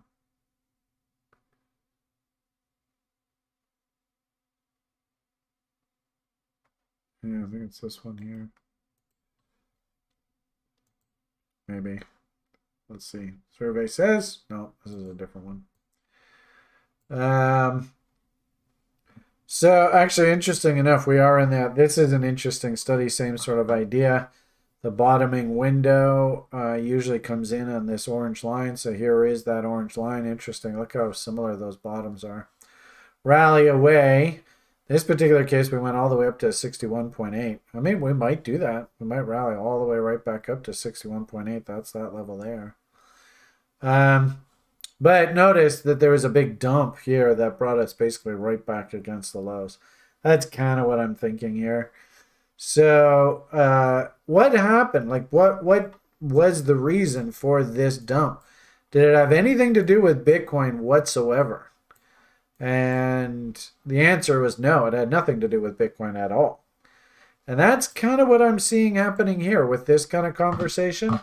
Is it looks like we're going to get some sort of horrendous dump here into the end of the year. And maybe if this is March here and this was May, then just shift this all back a couple months. So your big dump, right? This is August or maybe July, August in the stock market. This is September, October in the stock market. And there's your ultimate bottom in the financials. So that's kind of like this image. So we ultimately bottom somewhere like over here. The irony of all of this, and you can see by this chart, is that this is actually what Powell wanted to begin with. Was through all of this, I remember him publicly saying that, we're taking interest rates to zero and all we want, and of course encouraging governments to spend money that they didn't have. Should we debate mortgaging our future? Shut the fuck up and give them the money. All that talk, right? He said publicly all he wanted was the market to get back to 19 levels, right? Pre-sickness levels. And this is all that hyperinflation, build back better. It didn't build anything. didn't build it back, didn't build anything better, just made the situation so much worse. Thank you, socialists, you stupid idiots. Hyperinflation, all that crap, right? That's what this is. So ironically enough, interesting how if we have that sort of ultimate destination of a revisit of the pre-COVID peak here, notice, hey, there's 2.618s. Does the market like to play against 2.618s? You all know the answer to that. Notice here is the long-term, this was the Da Vinci nightmare sort of megaphone scenario. This now resistance, ironically enough, actually is now support in my eyes. So interesting how we, Effie's sort of scenario there is basically this move here is nothing more than just the market coming back down to exactly where Mr. Powell actually wants the market. So try and remember that, everybody. Of course, the media and the 1% and the Peter Finks and all those jerks, they're all going to paint this as some sort of market calamity. But in reality, all they're doing is they're just bringing the market back down into key support. And actually right where the Feds actually wanted the market to begin with. And also, too, if you're a fan of Feigenbaum, he would say this number, it's got to go there. I mean, it's almost like you can't fight the math.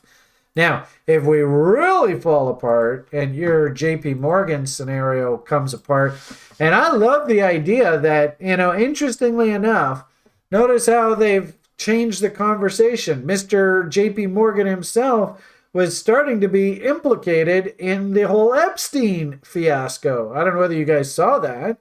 And the courts are demanding that Mr.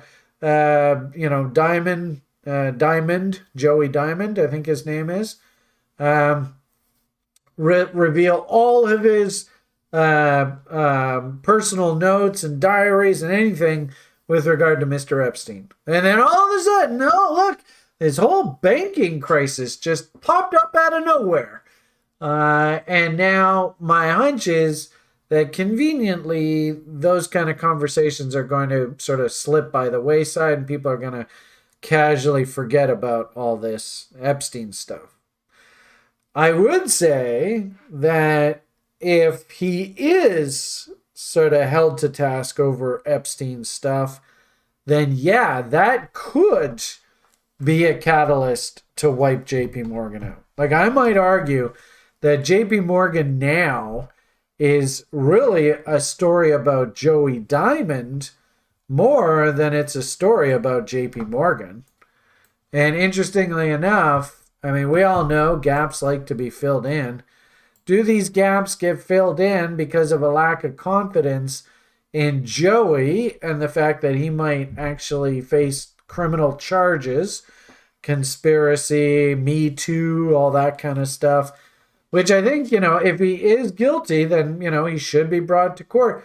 And, everybody should have their day in the sun in the court, and they don't necessarily get proven guilty before a trial. So innocent until proven guilty. But nonetheless, if that actually gains traction, that's actually what I think could actually derail JP Morgan than anything that's related to the banking crisis. So let's see what happens. I would be very, very leery about JP Morgan's prospects if Joey is wrapped up in the whole scandal over Epstein. That would they always say you can't write better fiction than reality. That would be a perfect example, I suppose, of that. And the interesting thing about General Electric, for the longest time while Jack Welch was at the helm, for the longest time, people thought General Electric was absolutely bulletproof. And this is a long-term chart. You can see 70s, 80s, 90s, into the dot-com peak. I mean, this thing was absolutely bulletproof. And then it lost its luster. And, now, ironically enough, GE is really having a hard time getting out of its own way. It looks like it's finally sort of stabilized here.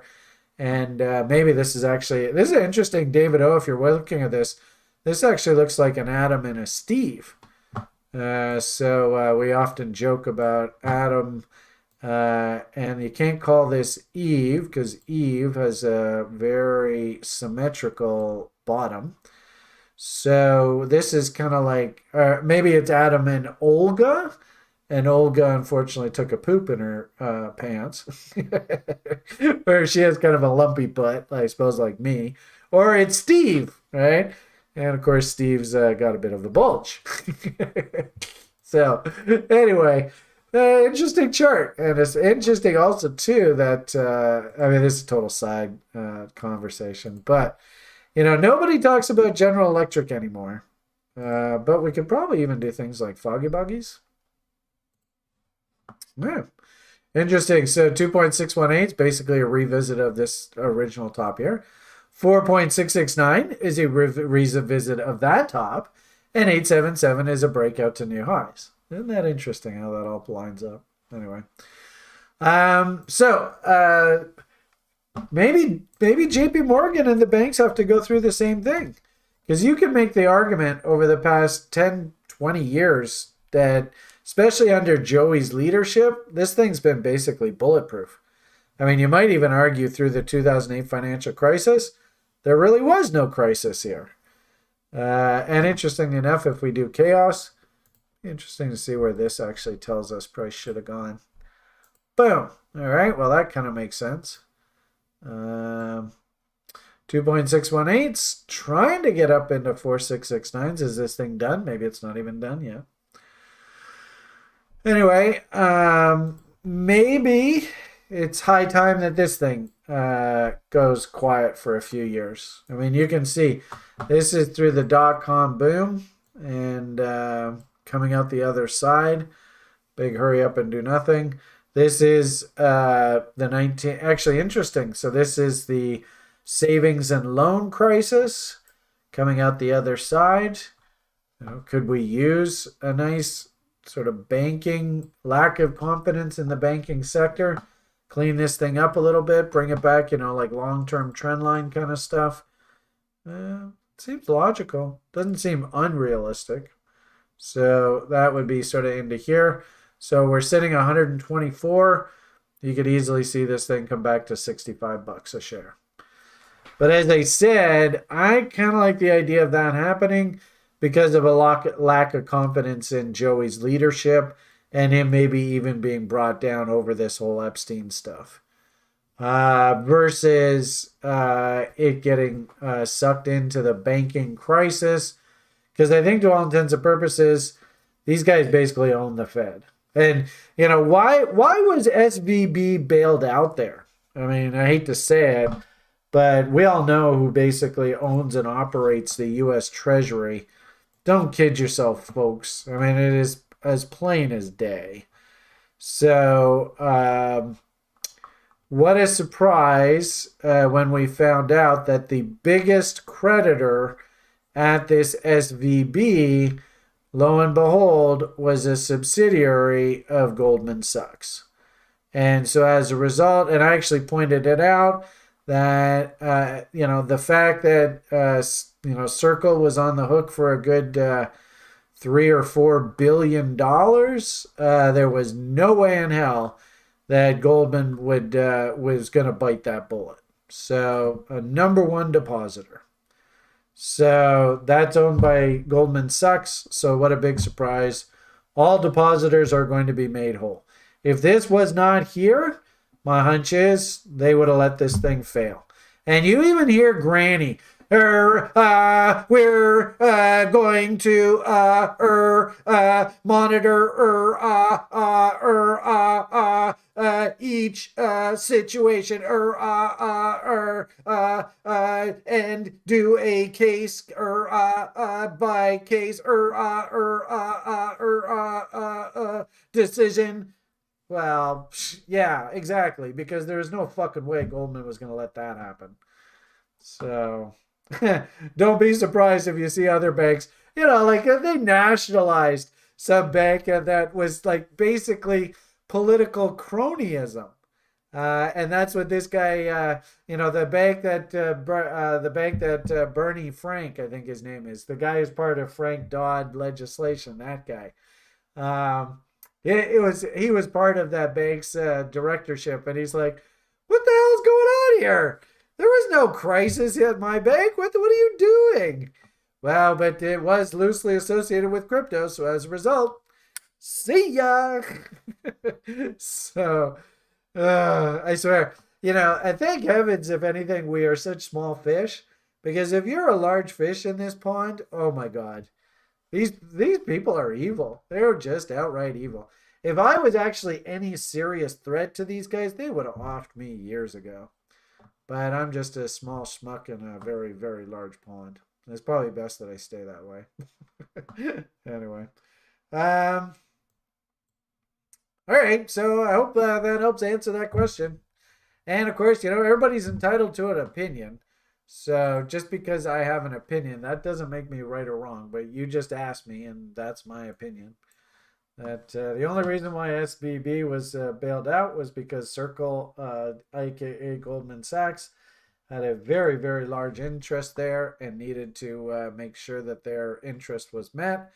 And my hunch is JP Morgan is so I mean, it's like asking, is Goldman Sachs going to fail? Right? They'll be bailed out, I think. So, all right, number 3. Brian, if you have time, could you please give us your price projection for Litecoin going into its halving event this year?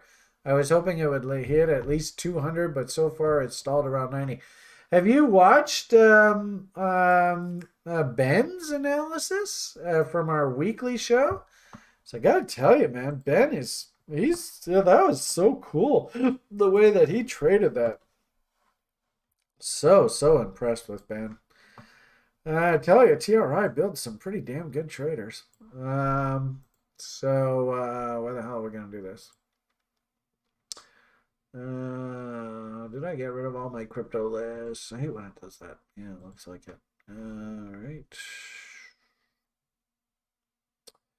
What time is it? Oh, I gotta get going. All right, well, so we'll quickly do this, and then I gotta hop. So, where are we here?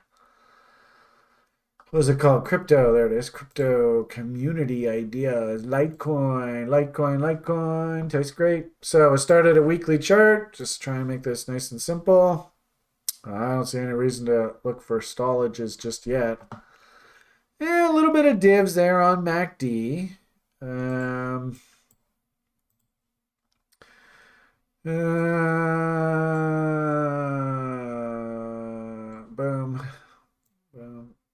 Okay, so overall picture, 50% is $226. So I wouldn't be surprised if that's sort of our ultimate destination here.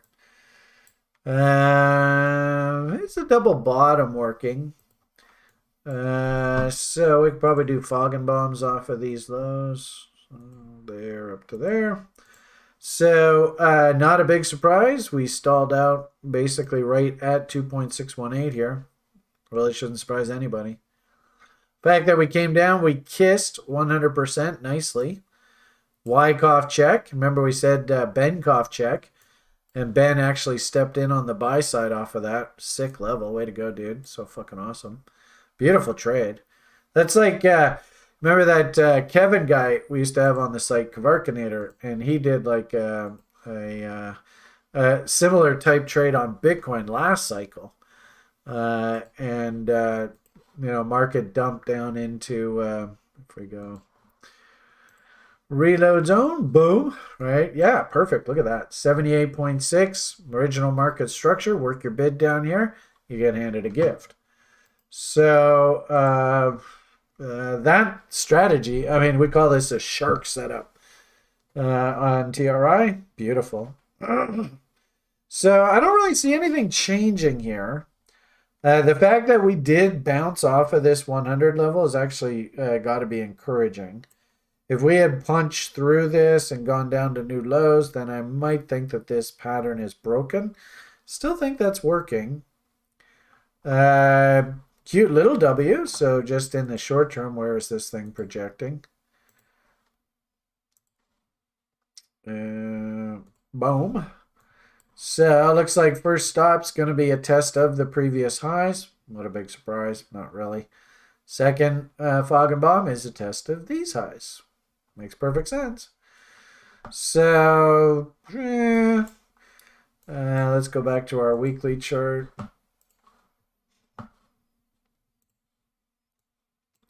$52-week range. My hunch is probably this level here probably lines up with like 50% rules. I think on the site, on a weekly basis, we keep track of that 52-week range. I don't think anything's changed there. So weekly commodity trend survey. Remember, we've got our cryptos. And Litecoin, where's Litecoin on here? Oh, that would suck if it's fallen out of the top 30. Oh, there it is, LTC.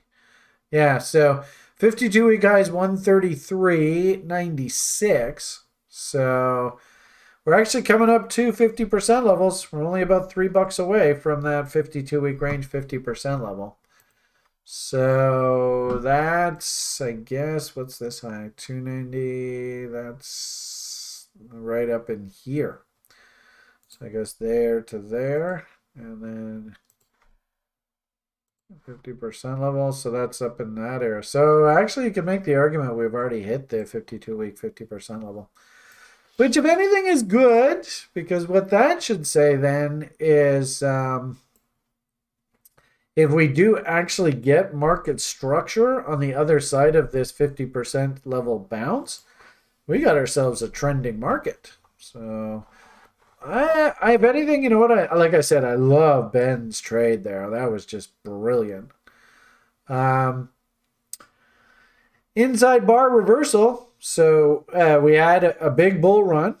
Probably got a little bit overpriced. Had a nice, healthy technical pullback. The top is a V top. We know V tops like to be tested.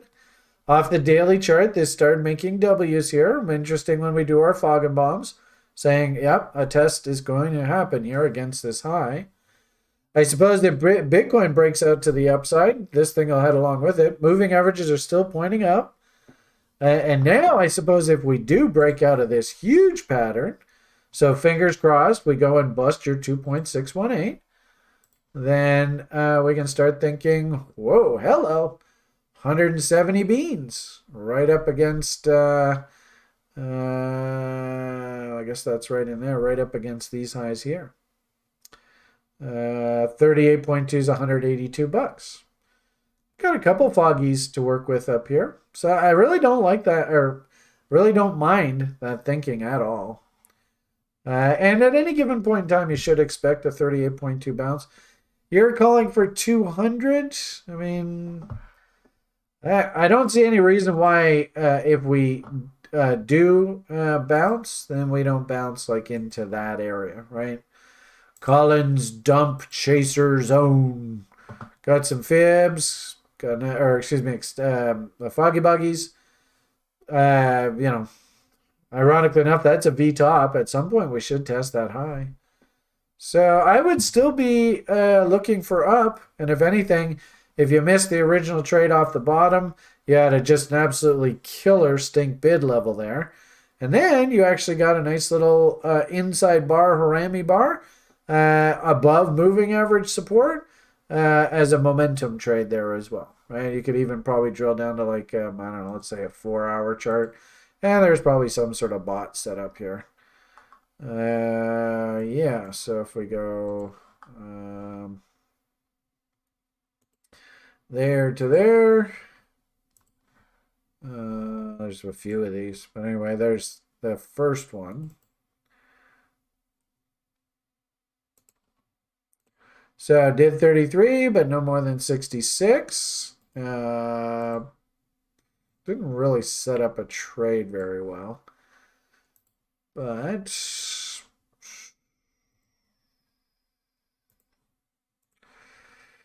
could you have gotten yourself long off of that double bottom? Might have been a bit tough. A little bit of fractalies there. That would have been a tough trade, but nonetheless, there is the bot level, and it's calling for 97. And I suppose, there's another little one right up in here. So this one actually looks like a fun one. This is probably more sort of my flavor. So 33, 66, and there and there. Yeah, look how nicely that's set up. So if this is for reals, then interesting, 2.618 up in there. I like that. That works for me. And then I suppose if this thing's really a crazy ass bull market, 1.27s, 1.618s, they are also realistic not bots, but alt ABCD objectives. That's very realistic. So it still looks like she's pointing up. If anything, you got a nice move through here. Yeah, you'd really like to get a nice W on the other side of this. You know, if you are a momentum player and you're like, Brian, hey, I strapped on a long off of this breakout here and I'll risk to a break of these lows. Okay, that works for me. It's two lows. You know, some people, you know, when I was prop trading, keep in mind this is a 4-hour chart, so this is like more of a swing trade versus a day trade. But maybe we want to wait for that third low and then go and buy the bot level if it turns back up. It's up to you, you know. But anyway, I like that kind of thinking right now. Don't really have any short case to be made here. And as I said, I don't know whether I really want to hunt shorts off of weekly charts here. Yeah, actually that looks a little messy, doesn't it? Sorry. Just hide all that. Actually, you know what? I'll just go. All right. Is that a good place to be hunting a short? I don't think so. I would say, you know, honestly, the pullback was the killer buy. So way to go, Ben. Anybody ought to. If you missed that, well, yeah, you missed it. I might even suggest maybe just let it calm down here a bit and then go. Right now, sure looks to me like a moving average sandwich. That's what I usually like to call these things. 30 SMA on the weekly, 200 SMA on the weekly. That's basically trapping price. We got to break through this high, then we can start thinking up top here. For now, if anything, nice trading range, and it's going to take stab up against those highs. I think that's realistic. So there's my 2 cents. And like I said, that bot level will take us up and break out that top. And that's predicated on probably like Bitcoin going up into the 30s. And really, I haven't looked at Ethereum in a bit, but it heading higher as well. So no real sell signal here. But if we do go through this 89, then actually I do start getting some M's. And we're probably going to work our way back down against this trend line here. So just be forewarned. Okay, that is 104. So I have to leave now. Wish me luck with Liam. Be sure to, I suppose, do we have that sign-up sheet? Yeah, there it is. If you have been interested in anything that I've been talking about, consider popping on over to this page. You can see we got about a month and a half until our next enrollment window for the school. We do a raffle. So by all means, maybe plunk your name down on the raffle. Maybe we can win the seat in the upcoming school program. Great way to learn a little bit about some of the people that have used our site over the years and some of the feedback. Of course, if you do have a nice review that you would like to give of TRI, we're always looking for more people to post reviews, hopefully positive reviews on things like Trustpilot. I don't know where the link to Trustpilot is though, but I do know somebody asked me to sort of ask people to consider doing the Trustpilot reviews. So, there is a new school term coming up here in a few weeks. We also do a 30-day trial, so you can just come in and just kick the tires a little bit and sort of get to know the community a little bit. We just moved to Discord, so people are on the site are super excited about all that. So maybe come in and see what we've done around that. And, of course, we have a whole bunch of very active trading rooms going on. So, I suppose a lot of them are still, they're sort of exclusive for site alum. But I think we have quite a bit of content to offer. And also, too, we have a whole bunch of algorithms that are running on the site now, too. So I think on balance, the value proposition of TRI, I think is very helpful. So consider joining the site just to learn a little bit more about what we do through the 30-day trial. Consider joining our dashboard for advanced tools to help you see the market better. Keep in mind that we do lots and lots of work on like individual screening, signaling systems and stuff. You can see the countdown to move to Discord is underway. So, if you're still hanging out there, actually, I haven't even posted on Rocket Chat in a few days now. So you better get your butt up and running on Discord ASAP. Come on in. Let's have a fun daily brief tomorrow.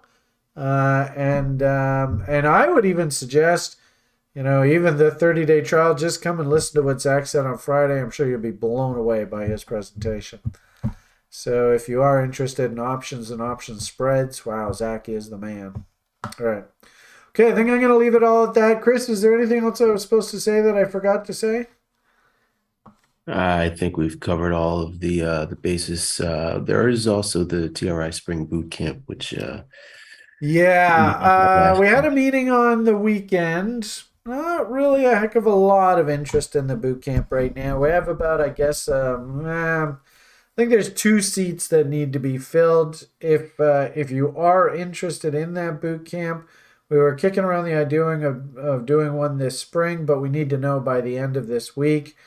We have, I think, 4 or 5 people all lined up, but we probably need a good half dozen to make this thing work. So if you are interested, please reach out to me. I'll be talking about it through the daily briefs. Keep in mind it is technically open up just for those who have at least got to level 3 in the program, because that's when we really go over all the day trading sort of workbenches and stuff that we need to have in place to effectively day trade. So if you are interested, reach out. Let me know on Discord. I'll add you to the list, but we need to know absolutely by this Saturday whether there is a half a dozen of you that would like me to come out for a couple weeks. We're just going to go get an Airbnb and work together in person for 2 weeks, which people are like, oh my God, that would be so awesome, Brian. So fairly attractively priced, and I'll just do everything that I do at TRI normally, but I'll do it, I think we're going to do it out of Europe. But I'll do it live with you guys, and then of course we'll do all our day trading and all the assignments and stuff I have for you guys on a daily basis. So by the end of the 2 weeks, you should be in a very good rhythm to basically be day trading every single day of the week. So, all right, let's leave it at that. I really do have to get out of here. Wish me luck with Lily. Safe, prosperous drive. Thank you very much, Idoshi. Thank you very much, Nore. Thank you, AFA. Thank you, Constantine. Good to see all these best wishes. And I even tell the staff that thank you, Quinn. In fact, actually, one of the echolalics that we do is and Quinn and Zoe, who are twins with Liam in his grade school, and he loves echolalicing their name. So thank you, Quinn. All right, have yourselves a great day. PMA for the win. We'll see you all in the market. And the only thing left for Brian to say at this point is bye for now.